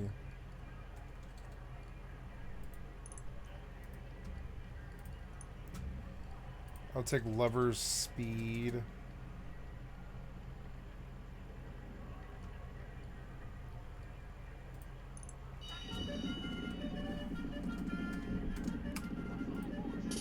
Hey, Christina Blacker here with FanDuel. Today, we're going to talk about everyone's favorite topic, winning money.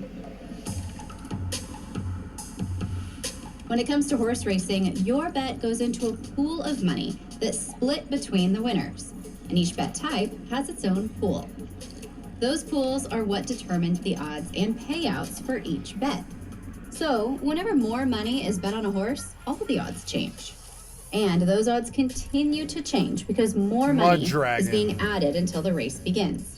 Simply put, that's why long shots get you big payouts, because your share of the winner's pool is larger. And favorites don't pay out as much, because your share of the winner's pool is smaller. Well, that's a quick dive into horse racing pools and how payouts work. If you like this video, be sure to check out the rest of our Racing 101 series. Yeah, it was good. I'm learning.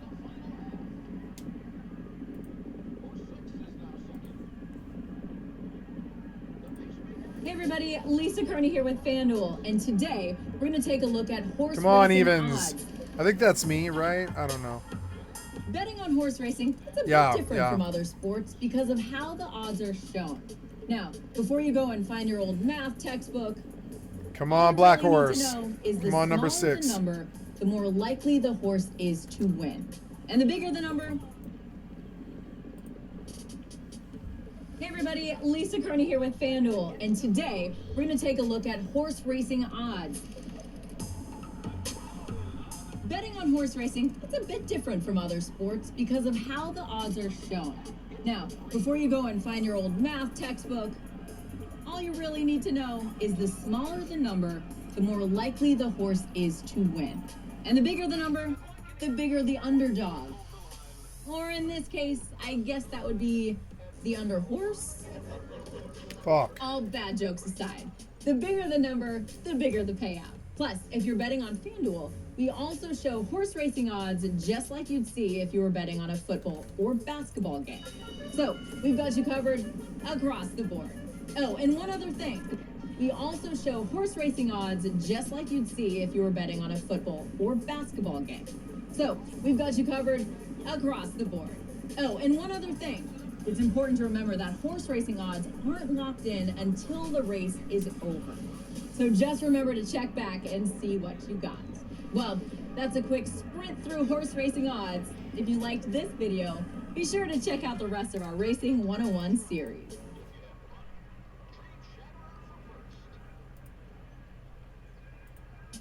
Hey guys, Britt. Did I win? No, Dream Shatterer. Son of a bitch.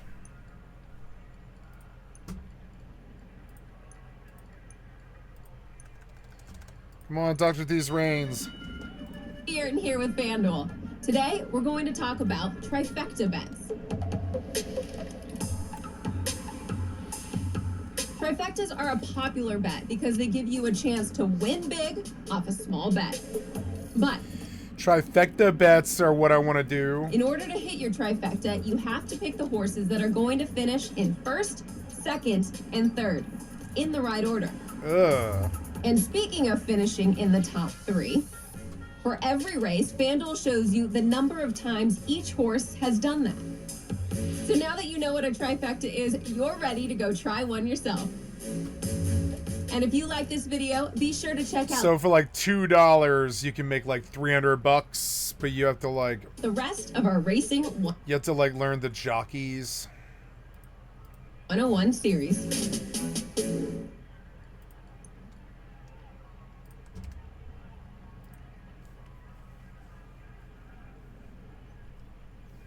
It has to verify my location, but like it doesn't have to do that. Like it just has to show me what the fucking races are. Betting the superfecta. Brittany Erden here with FanDuel. Today, we're going to talk about superfecta bets. Superfectas offer a big bang for your buck. That's because with a superfecta, you have to pick which horses are going to finish first, second, third, and fourth in the right order. So if you're only putting up a small stake, hitting a superfecta can still get you a pretty big payout. And if you need some help filling out your superfecta, just tap on a horse to check out their stats. There it is. Now you know how to supersize your winnings with a superfecta. If you like this video, be sure to check out the rest of our Racing 101 series. No, that was it. This was like a month ago. They made a whole bunch of videos. Nice. Step-by-step, guys. Betting tips and tricks. Not sure how to pick up your horse. We can help you. Unlike sports betting, you're not betting against the house. Instead, your bets are placed in a pool of money that is paid out at the end of the race. Let's help you bet. Look at the odds next to horses. I wonder if there's a, is there like a trial horse racing, like or what do they call this, horse betting simulator, right? Horse race gambling calculator. America's Best Racing makes gambling on horse racing easier to understand with our betting calculator. To get started, follow the calculator instructions below. Okay, bet amount, I don't know, $1. Is that what people normally do? Damn, you can bet like 10 cents and stuff. That's cool. Exacta. So if you pick exacta, if you pick a 10-cent exacta,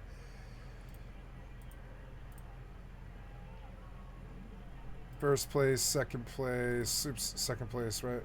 Or box, first place, second place, box. Okay, how does it? Select the bet amount in the left column. A bet amount in the right column.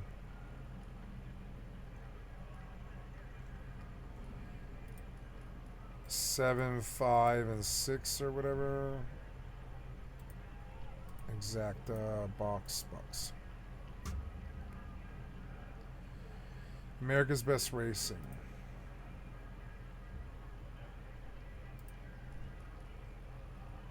You've been blocked by network security.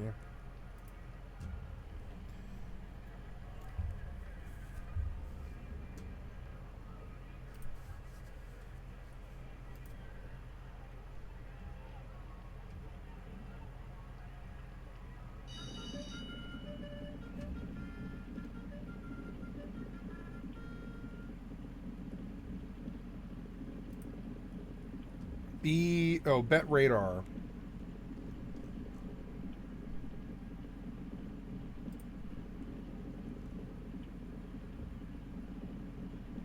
Virtual Horses offers several tracks and distances plus all popular markets, including full forecast, tricast, and combination bets. Our solution comes with a forum guide plus several customization options. I don't trust these people.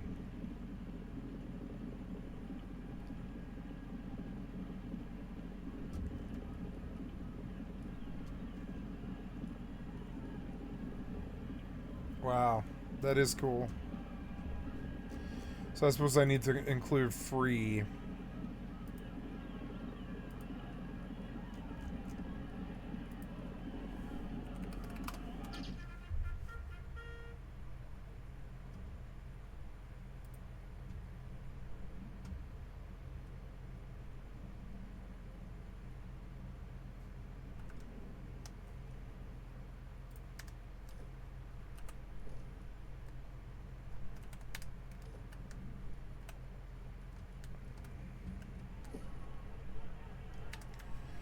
I guess I'll sell BOEs.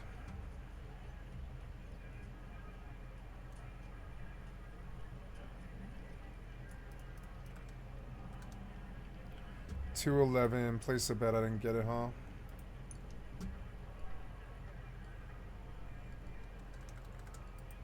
Yale, let's go in the main. Salt and sauce in the off.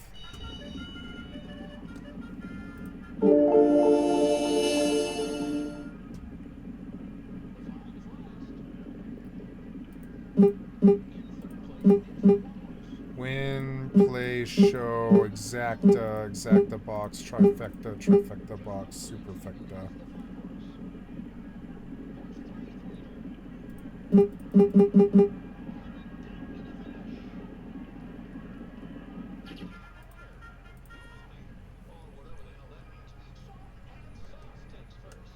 Nice, salt and sauce got it.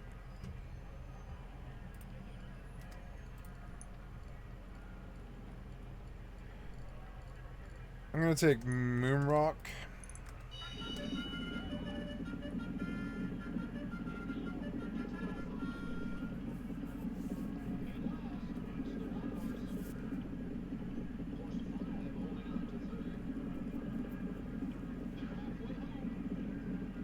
Secretariat.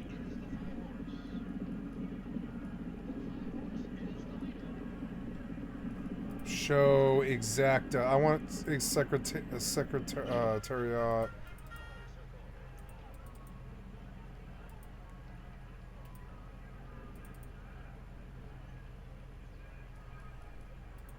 Show, place, win. I want to place a dollar on secretariat to win. Oh, you can add. Okay, so you can do different bets. Yeah, start the race.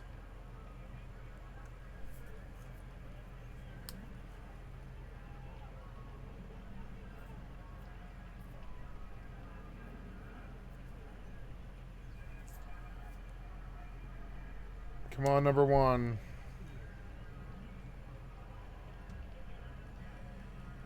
Nope, it was number two. Aw. Number two was Seattle Slew. Fuck. And I'm out $1.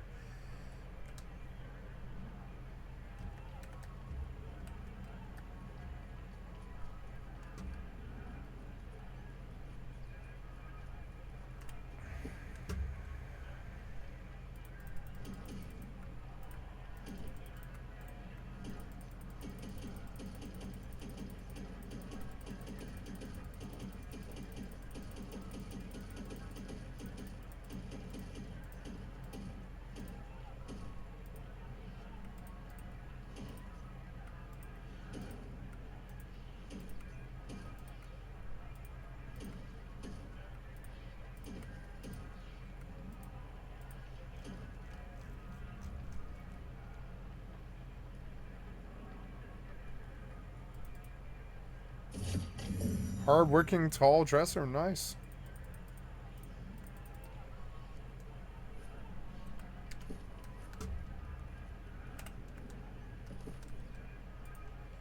Ghost tank.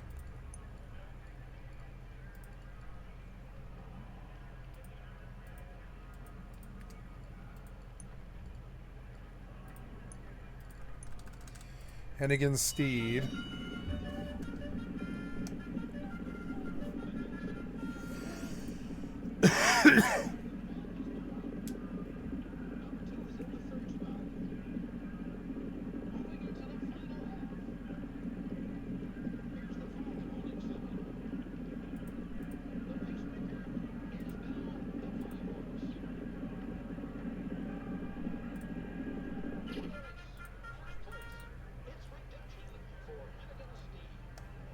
Hennigan Steve, 50K, I'm up. Yay. I'll run It's a Trap.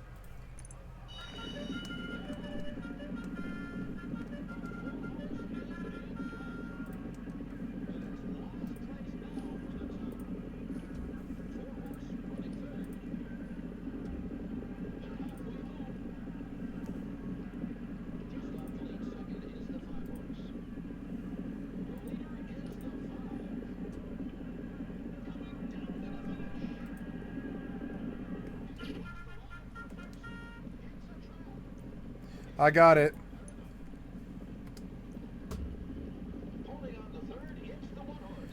Come on, number 1. 3-1.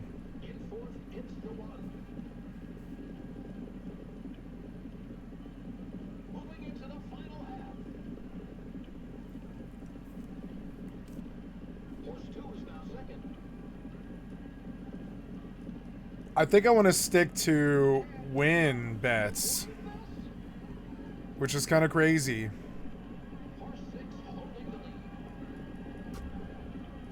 Because yeah, if I put down $5 and I win a 3-1, I could make $15. You know, it's second place. Damn it, you son of a bitch. Constant Brag, Mud Dragon. I want to see if 10 penny pays out.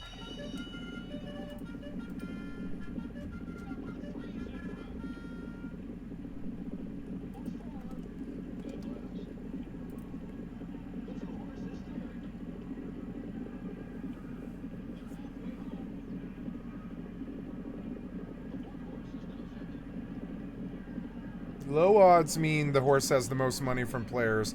The favorite has a high chance of winning. Next, tap horse to see its stats. Power rating, high speed, predict how fast the horse will run.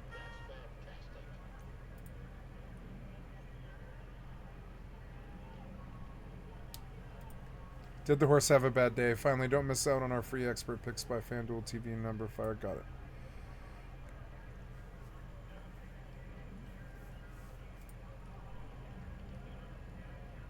Oh, if you okay, so horse scratches your bet. If you're betting on a single horse, you get a full refund. If the bet is on multiple horses, like so. Oh, look, I got 110K on 10 penny. 10 penny is a good horse. I'm up to 350. Yeah, look at that, guys. I got a big win there. Look at that, 350, bitch. I want to cut it in half right now. Yeah, I'm gonna cut it. I'm gonna cash out half of this right now, and it's a really big win day for me. Look. That's what I wanted right before bed. I think I'm probably going to stop here. 351. Not bad, man. Not bad. See, I don't need to... I don't need to run missions, really. Not really. I'll run one last delivery mission. If I can figure out how to reach the goddamn... Maybe I should buy the penthouse so I can go to high limit. But, yeah, I don't think they let you high limit horse bet, though. Which is kind of sad. Management.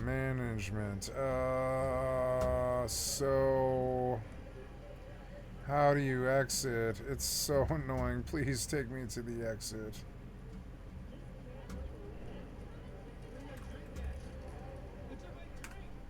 Alright, so I want to trade in. Oh, can I go to? Wait, can I? Yeah, I can cut down. I want to cut down. From 351. I want to go to what's that? It's three. That's 1.75. Yeah, 175. I'm gonna go down to 175, and I'm gonna cash out. And that's a good fucking gambling day, like really genuinely good. Yep, 175. I'll take it. Yep, sold, and that gives me enough to gamble with tomorrow and keep going. Okay, 175 grand in the bank. I'm at 324. Not bad, 324. We'll go put another 50K in by jumping to the new session, close friends session. Go.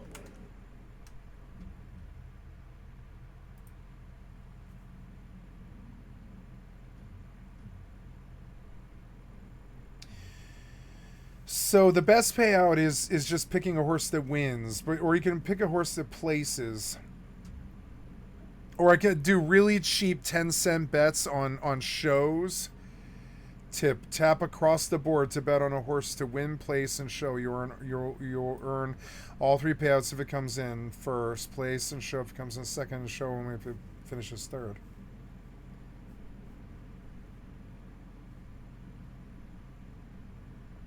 So right now in Japan, they're doing Monbetsu R4. So let's look at that. This is so cool. You can just tune in to like anywhere in the fucking world, wherever whatever race is running. Watch FTTV now. Like which one is it though? FTTV schedule. Okay. So go to the live race. Yeah. Running in race number 4, and it is a good cool. Start. Come on, number 3. Having the early lead with Suzuto Alice now moving into second, Sox in third, then it's Hutchkeen in fourth, Charming Boy continues to fade, then comes Yoshino Maronchan, followed by Ultra Kid bringing up the rear as they're into the far turn.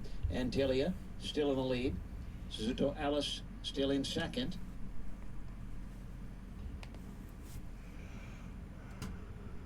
We reach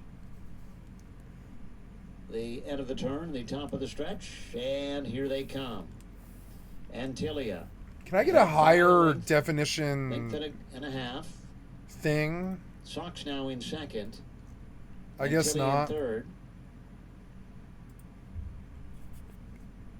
Excuse me. Antilia in the lead, widening that lead. It's coming down with 100 meters to go. Antilia. Wow, Antilia fucking really pulled ahead. Easily. It's a race for second place. Oh, I like Japanese horse racing. They're for realsies. Damn, it took them a while to slow down. Sox. And I didn't catch that one. Not bad. Antilia, ridden by Mr. Hattori. This is the Getting replay. His Victor. Here's a look at the replay of the home stretch. There's Antilia. So where am I in the race? Is that the bottom one? Funabashi is the one we're... Oh, no. AU Ranberry. $19,000 purse. Take a look at the overhead. First place, number 3. Antilia. 10 runners. My Idol. Master Technician. Beguffed. Coventry Reef. Bella Violetta. Oh, you can see all the jockeys and stuff in the trainers. Rebecca Nairn. T. Michael Lane. T. Ashley Maley. Jay jockeys Maddie 6. Derrick and trainers Greg Carrick. Hutchkeen. Third place, number 5. Sox. Race Fourth selections. place, Bella is the first Charming pick. Boy. Third up today. Resuming track to speed and boxed on steadily. Second of second And at fifth place, number Bunbury 1. Mount MDN. On July 6th, over 7F in the wet. 7 lane behind asphalt with 120 pounds and $17. Last start made some headway from midfield. Second evaded this track.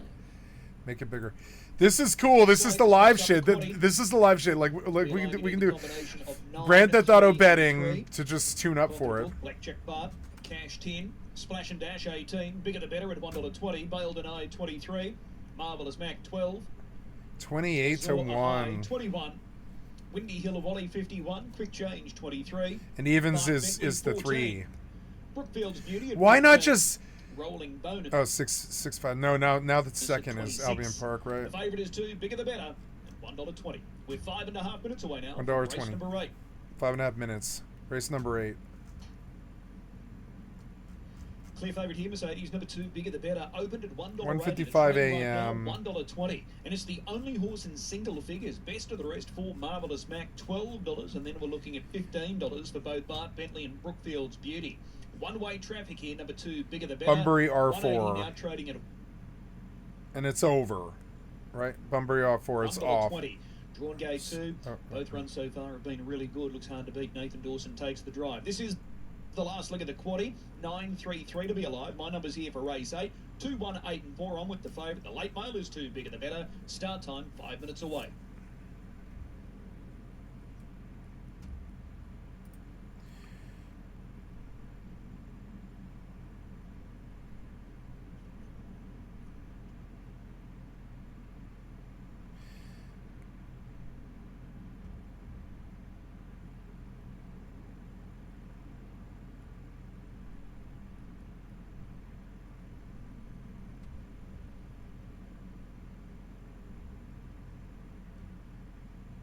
Go to handicapping store.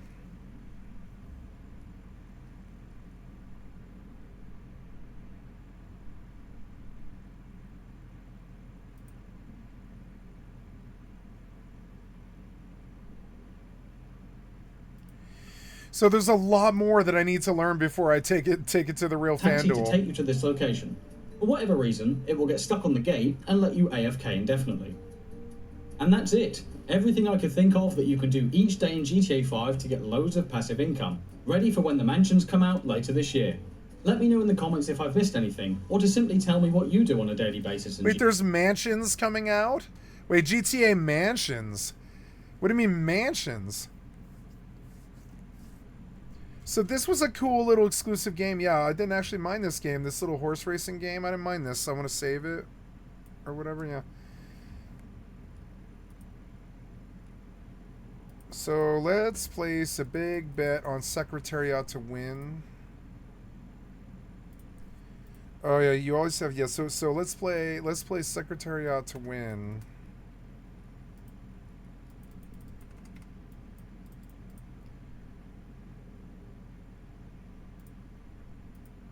Show exact win. I want Secretariat to win 2-1. I want to place bet amount should be, yeah, could we go like higher? Yeah, $100, $100 place bet. Show win remove. I just want that win.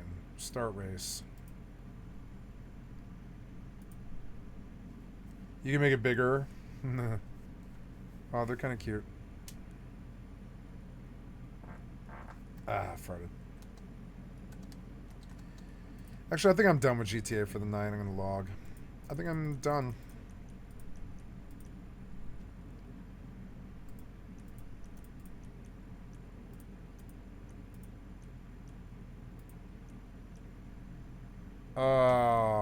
Oops.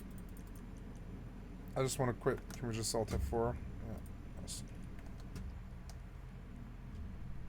Win $100. Seattle Slew won the last race as well. I mean, it's fun, yeah, but it's like, you know, all it is like the most basic shit. Products, FanDuel, Equibase, your featured races. JP Monbetsu, 7 runners, no active bets. In 1 minute, we'll have Albion Park R8. Splash and Dash, Bigger the Better, Bail Denied, Marvelous Mac, Azer A-High, Windy Hill Wally, Quick Change, Bart Bentley, Brooksfield Beauty, and Rolling Bonus. Now, probables.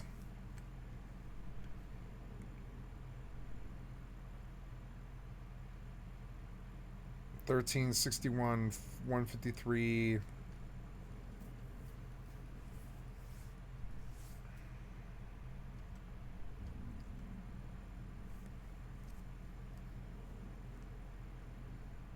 The fave is Bigger the Better. And I can just roll with the faves, maybe, to win. I can put $5 down on Bigger the Better to win. And it pays $35. And I could just roll with the favorites for a while, I think. What's this? Oh, protect your sleep focus, yeah. It's telling me to go to bed. It's like, if you want to protect your sleep schedule, you better go to bed. And I'm like, Watch live now. What the hell was that sound? Oh, yeah. I want you to log. I'm not paying attention to this anymore. What happened here? Geo block. What? No, just,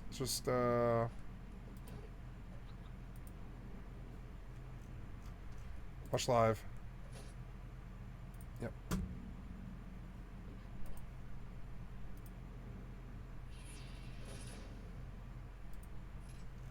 Why isn't this showing?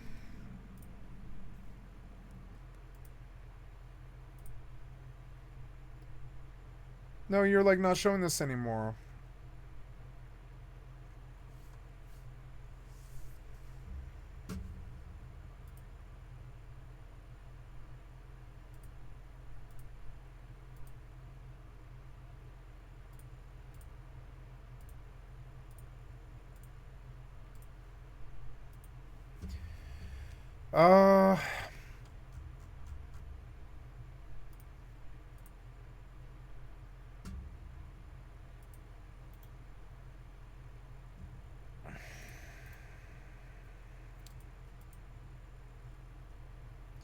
Yeah, but it's not showing it.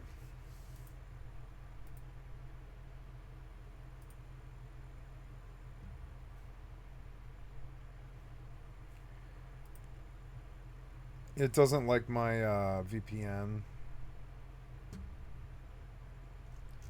This is cool, though.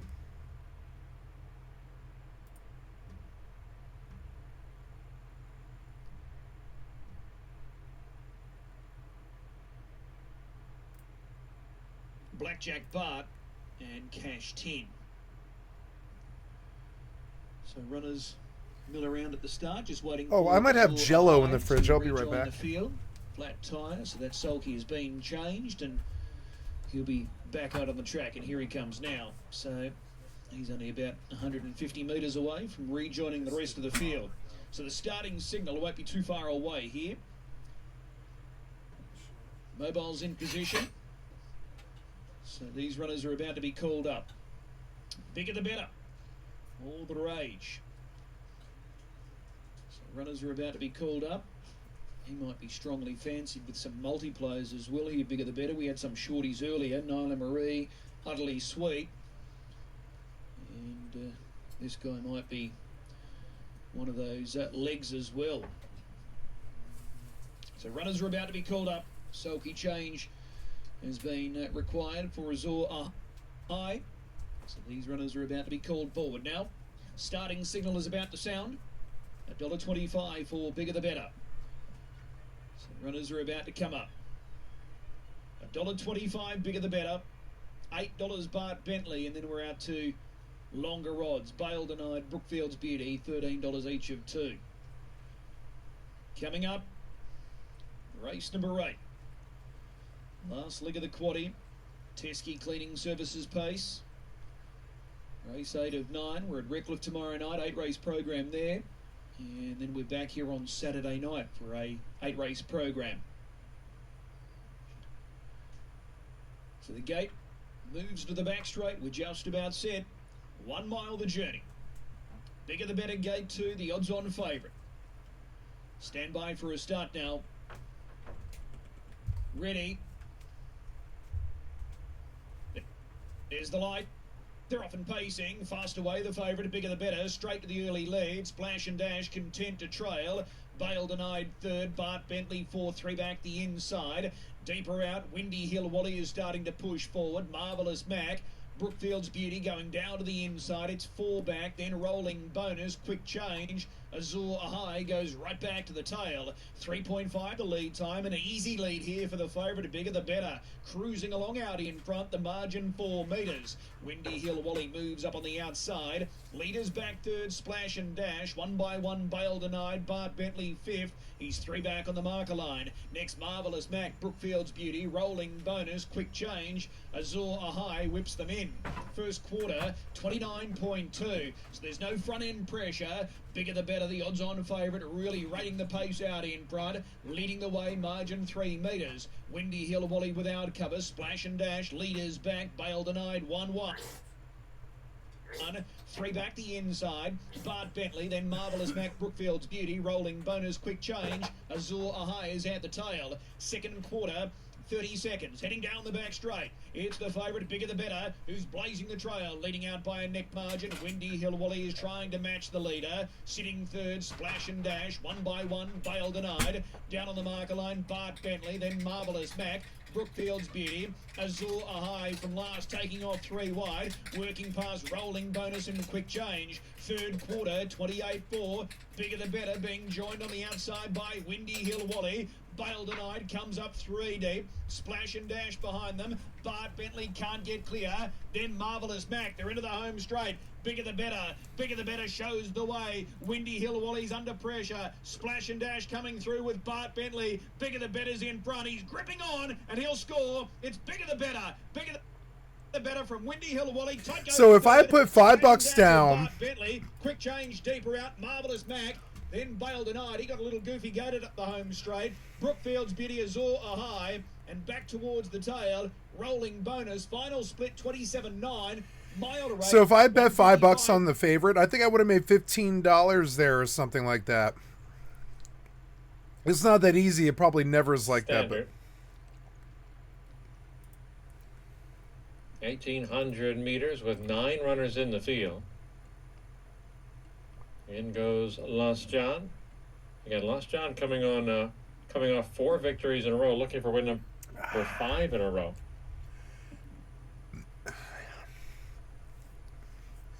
Man, this is serious business. People care about this. Wow. I've never done horse racing at all. Never been to a horse race or. I want to go see a horse race.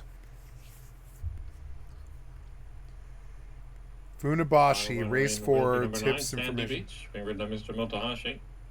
Once Sandy Beach is in the gates, then we will be able to get underway here with 5 and 2. Number 1 is 5 and 2.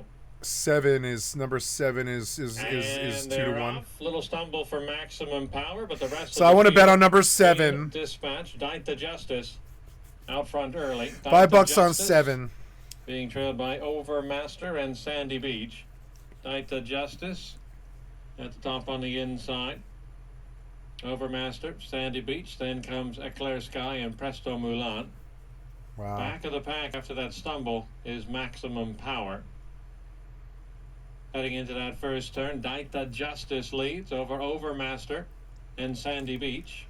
Back of the pack, it remains Maximum Power. Come on, 7. After that stumble out of the gates as we head around that second turn. Oh, it's number 1. Backstretch time with Daita Justice at the top. Followed there by Overmaster. Come on, number 7. Come on, 7. Come on, 7. Take your number. Back in fourth, Eclair Sky. 5th on the outside, Madness Kazu. 3 wide. Up top and 6 right now is Presto Mulan. Come on, 7. In comes Lost John, making his moves on the outside. 7 was 2 to 1 odds, and it didn't do that well. Takizakura and Maximum Power there at the back of the pack together now. Maximum Power. Heading out of the backstretch into that third turn. Daita Justice continuing to lead over Overmaster, and now Lost John has come to join. Lost John now into second. Lost John. Nipping at the heels of Daita Justice. Overmaster into third. Come on, 7. We head around that fourth. Come on, 7. Come on, 7. I put $5 on 7. I mean, I didn't, but. Daita Justice still. Come on, 7. Come on, 7. Come on, 7. Come on, 7. 7, 7, 7, 7, 7. Oh, he's whipping the hell out of that horse, and he's like, come on, 7, 7, 7. Come on, Wayne. Come on, 7. Come on, 7. Come on, 7. Come on, 7, 7, 7, 7, 7, 7, 7. Proof that I can win. Proof that I can win. The first horse that I ever bet. I fucking, it was a 2 to 1 odds. I would have made $10. Or I mean, I would have made $5 profit. I would have doubled my money. Pointing in fifth today. I love this. I love this. I don't want to do this all day, but I think it's a great little thing for the stream. Final turn, Daita Justice had the lead. I think it'd be a good little side thing. Video games, horse racing, horse betting.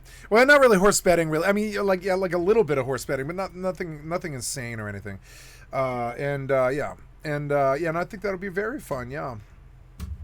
So, okay. I am going to bed now, guys. I'm ready to close down all the games. Exit the desktop. Yes, leave. Go live again.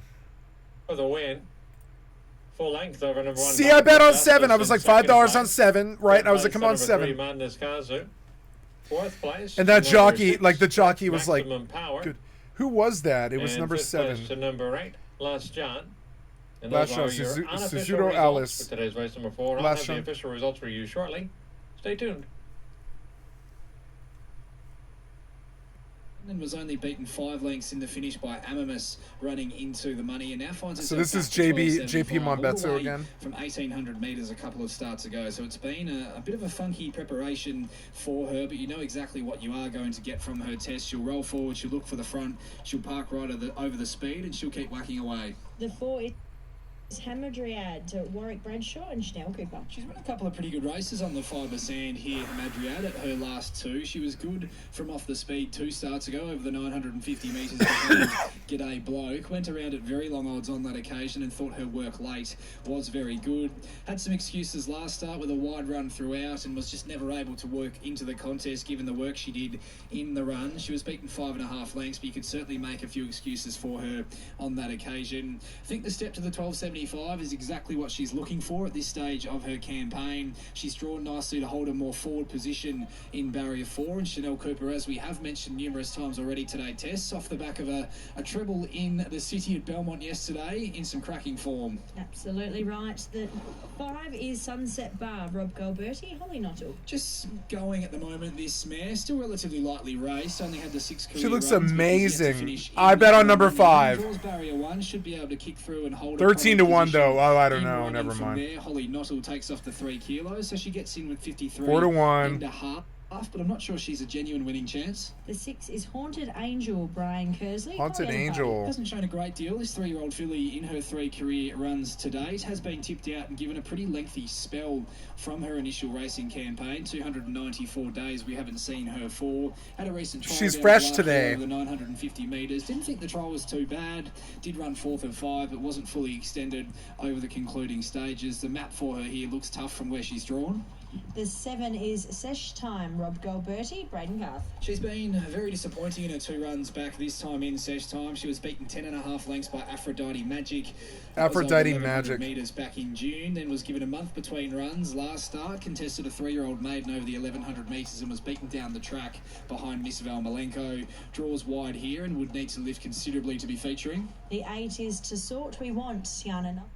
Saturday on FanDuel TV, a stacked day of coast-to-coast action at Del Mar. It's Del the Mar. Grade 1 Clement Elhurst Stakes, a win-and-you're-in qualifier for the Breeders' Cup Distaff from the Meadowlands. Don't miss the 100th running of the $1.2 million Hambletonian.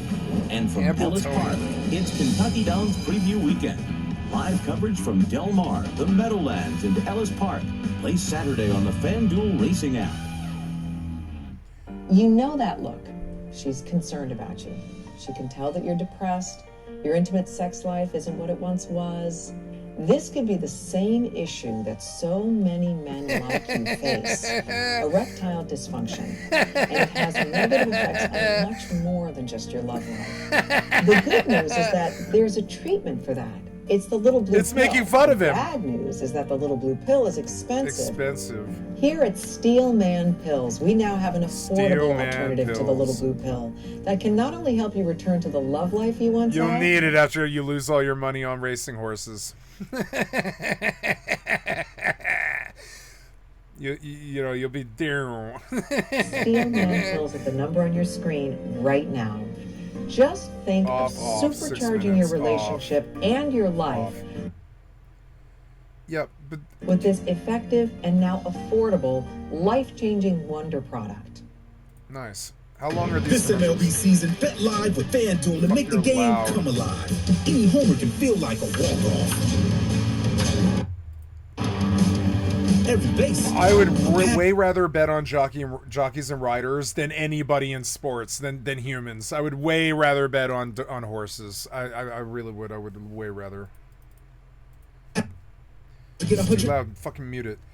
So yeah, like, you know, in the commercials I can just mute or whatever. I don't know. Maybe I should stay up late. No, it's a Thursday. I should stay up late in a couple of days. Yep, here we go. Out there, this is a big ghostly grey. How is Where's My Lunch doing since that last run? Yeah, he come through that great. The best he's ever come through a run, so he'll go again, probably on a sad day now. Fantastic to hear. Congratulations with him. The favorite is number 3. And best of luck here. Thank you. There's Indiana Wineheart as she saddles up Bagger Prince in race number 5 here. Taking a quick look at the market now before we get to Riley's numbers. Girls on Fire is our favourite. Is $1.40 on opening into $1.28. Girls on Fire. Now at $1.45. Looks very hard to beat. Second up here today, Michael Lane and Chris Parnham combining. Disco Kicks the next best at $6, but has been well supported. Opened at $4, in as low as $5.50, and as mentioned is now at $6 and building this preparation. To Sort We Want the next best on debut today, $14 into $10, now $11. Sunset Bar, Rob Gilbert. Oh, here we go. No doubt he's at a bar somewhere about to watch a beautiful sunset up in Broome. $8.50 out to $13. And he's scratched. And SCR scratched. Okay. How do we order the 4? 9, 3, 4, and 5. My numbers here, Tess. Do think that Girls on Fire will be very hard to beat in this. This is comfortably the weakest field that she's seen in her lightly raced career today. So they just tell you who's gonna probably win. In an all-age maiden. So then, they're like, here's the favorite, and I think I would like just to play the favorite. I'd like to play $1 on the fucking favorite, and maybe I make $4 or whatever. That's fine. And this really isn't a strong maiden. She ran 3rd in her initial. Okay, we're betting on number 9. Number 9.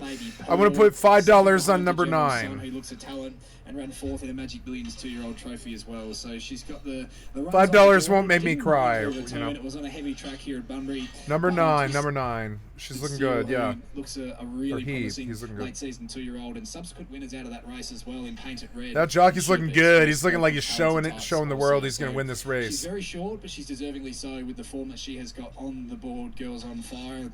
The Breeze has probably been the place to be today in running, Tess, and there has been a bit of support. Girls on Fire is such a good name. This race for runners at odds that are likely to settle over the speed. There's been support at long odds for Bagger Prince. Come on, Girls on Fire. Some early speed to roll forward. Even Disco Kicks has been spec'd at the price. She looks your most likely leader on paper here. I'm anticipating that the instructions to Chris Parnham, not that Michael Lane would ever need to give Chris any riding instructions, but I'm sure the intent will be to press forward to look for a position over the speed, maybe find a spot outside the lead, and from there she's going to... FanDuel TV this summer. Don't miss Sun, Speed. Shut up, you. Oh, wait, no, never mind. Maybe it's an informational. Sunday, September 7th. It's non-stop action from loud. One of the most iconic venues. It's like a little loud. Join FanDuel TV on track live for gate-to-wire coverage. It's on all the excitement. Del Mar's back, and it's better than ever. Watch all meet long on FanDuel TV and wager on the FanDuel Racing app. So this is Bunbury R5, race 5. With sleep apnea. This is a national healthcare alert. Shut up, you. You're too loud. Like, why are you so fucking loud? You won't change it or whatever?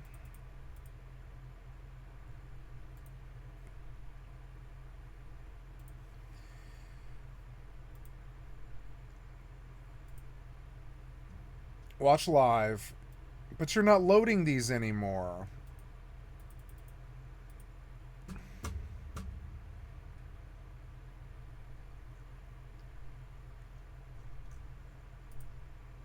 It's because of my VPN. So I'm learning something about that, I guess. 1 minute till post. Just reload the page. Will that fix it?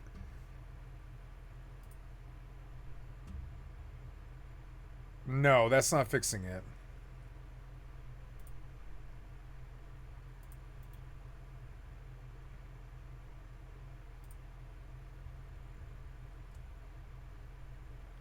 They really don't like VPNs on this site. So, but you were showing it earlier. Yeah, run that.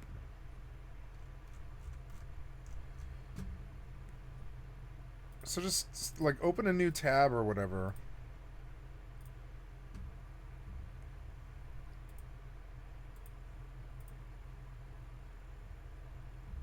FDTV. I like FDTV. Come on, Betsu. R4. Looking forward to heading up there. Here we go. Here we go. Tomorrow. It's a first, so if to call it the biggest, that's really good to get onto that straight away. Plenty of support, but runners have now started moving into. So I can play video games when they're doing stuff like this, and I can just listen to them. Darren to call us home. And I'm going to memorize everything they say. Or not memorize it, but I'm going to try and remember everything they say. So I like Girls on Fire, and this is my second horse I've ever, quote-unquote, bet on ever. Bagger Prince the Grey. I don't have any money on this. I didn't bet on this. I'm just pretending to bet on Girls on Fire. I'm going to put $5 on Girls on Fire. I could win 20. Turning 3, of course, tomorrow, this group. And they're almost set. Black Jewel to come in. The light has been activated in anticipation of Black Jewel going straight up without any Black issues. Jewel. Wow, the horses are like ornery. Her gate. And they're really worried about the jockeys And getting they're hurt. set. And there's all this safety stuff going on. Come on, number 6. Sesh Time, the last of them out from deep out, and from the inside, Sunset Bar, the first. Oh, that's to go. Bunbury. The Bunbury. favourite jumped okay. Girls on Fire. She's going to posse up just in behind the speed, but the Yeah. leader is as they settle down. She's like Sunset Bar getting taking to it second. slow. Bagger Prince the Grey fired up just behind them. The debutante Tacit We Want joined. So by they're showing on the Red right Dragon side up the with next the race Royal getting Girls on started. Fire with those. Then Not started, but Disco like getting Kicks ready. Black Jewel is back there in the field, being followed by Haunted Angel. Can I Second pick last one? down on the inside No. of Sesh Time. Sunset Bar led them as they As the worked years out to the come, side, going along by the 600. as the years come, I can just I could see the AI getting so fucking crazy for this, where the announcer's not even like a live dude anymore. It's just like some robot that's like perfectly calling it. And you could like switch to different races. See, like, yeah, you're like, oh, I want to see this race really big, and the AI is like, okay, no problem. It just makes it big and stuff. It'll be cool. Bagger Prince reached the lead from Sunset Bar. Parham having to pull out all stops on this youngster. Girls on Fire. But she's Come on, putting Girls it on the Fire. task now. Girls on Fire goes up, grabs the Come lead on, from Girls on Bagger Fire. Prince. Take She's it, trying take to it, take way it. Clear. And Girls on Fire. Girls on Fire won it by a neck. Bagger Girls Prince on Fire. Tacit See, We and Want I want to bet to win. has finished third, followed then by Disco Kicks. It's not that hard. Sunset Bar. And when they Further sound back in the field, inspired they by the pulled up horse. behind those Haunted Angel with her mad. Yeah. So I'm done with this. So when they're inspired by the horse, and I would have won, I think $15 right there or something like that. And I think I'm probably gonna like take up horse racing. You can see it. The first 2 bets were wins. It is a sign, It's like, I don't know. GTA. I've never done this before. To pick 2 wins right off the bat. If you found this helpful and would Well, I like mean, I more just picked their wins, but their wins were like, but they knew a lot more about this than I did. content like this on the channel, please leave a like. Yeah, this was good. Thank you, the Funk Snake. I've liked and sub to your channel. It was entertaining. Yeah, I don't know. Maybe. So I am going to bed, guys. I'm going to stop this stream. I am Skycatlive. I'm a full-time variety gamer all day, every day. Click on the cast face to donate. Come to the Twitch or the YouTube. Give me a like, sub, or a follow. I am happy to pick up a new interest, which is horse racing and horse betting and handicapping and stuff, and trying to learn all the horses as they talk about them. If you're willing to pay attention, if it's something that you care about, you could be passionate about this and make a lot of money, I think, and I probably will. Probably take an interest in this. So anyways, I'm going to back out now of the New World and just, leave and go to bed. I'm going to get up in the morning. I'm going to walk for 2 hours, and then I'm going to come and see you guys at, I don't know, I'm going to bed fucking late. So probably like 10:30 or something, like 11:30 maybe, something like 11:30 maybe. It might be, I'll probably get up like 9:30 or something, I don't know. Anyways, 11:30. Thank you so much, guys. Thank you so much for your time. I love you guys. Thank you. And so I will be bombing out here. And with a reminder, you've been watching Skycat Live. I have thousands of videos on my YouTube channel. I am stopping this recording now to post these videos on my YouTube channel.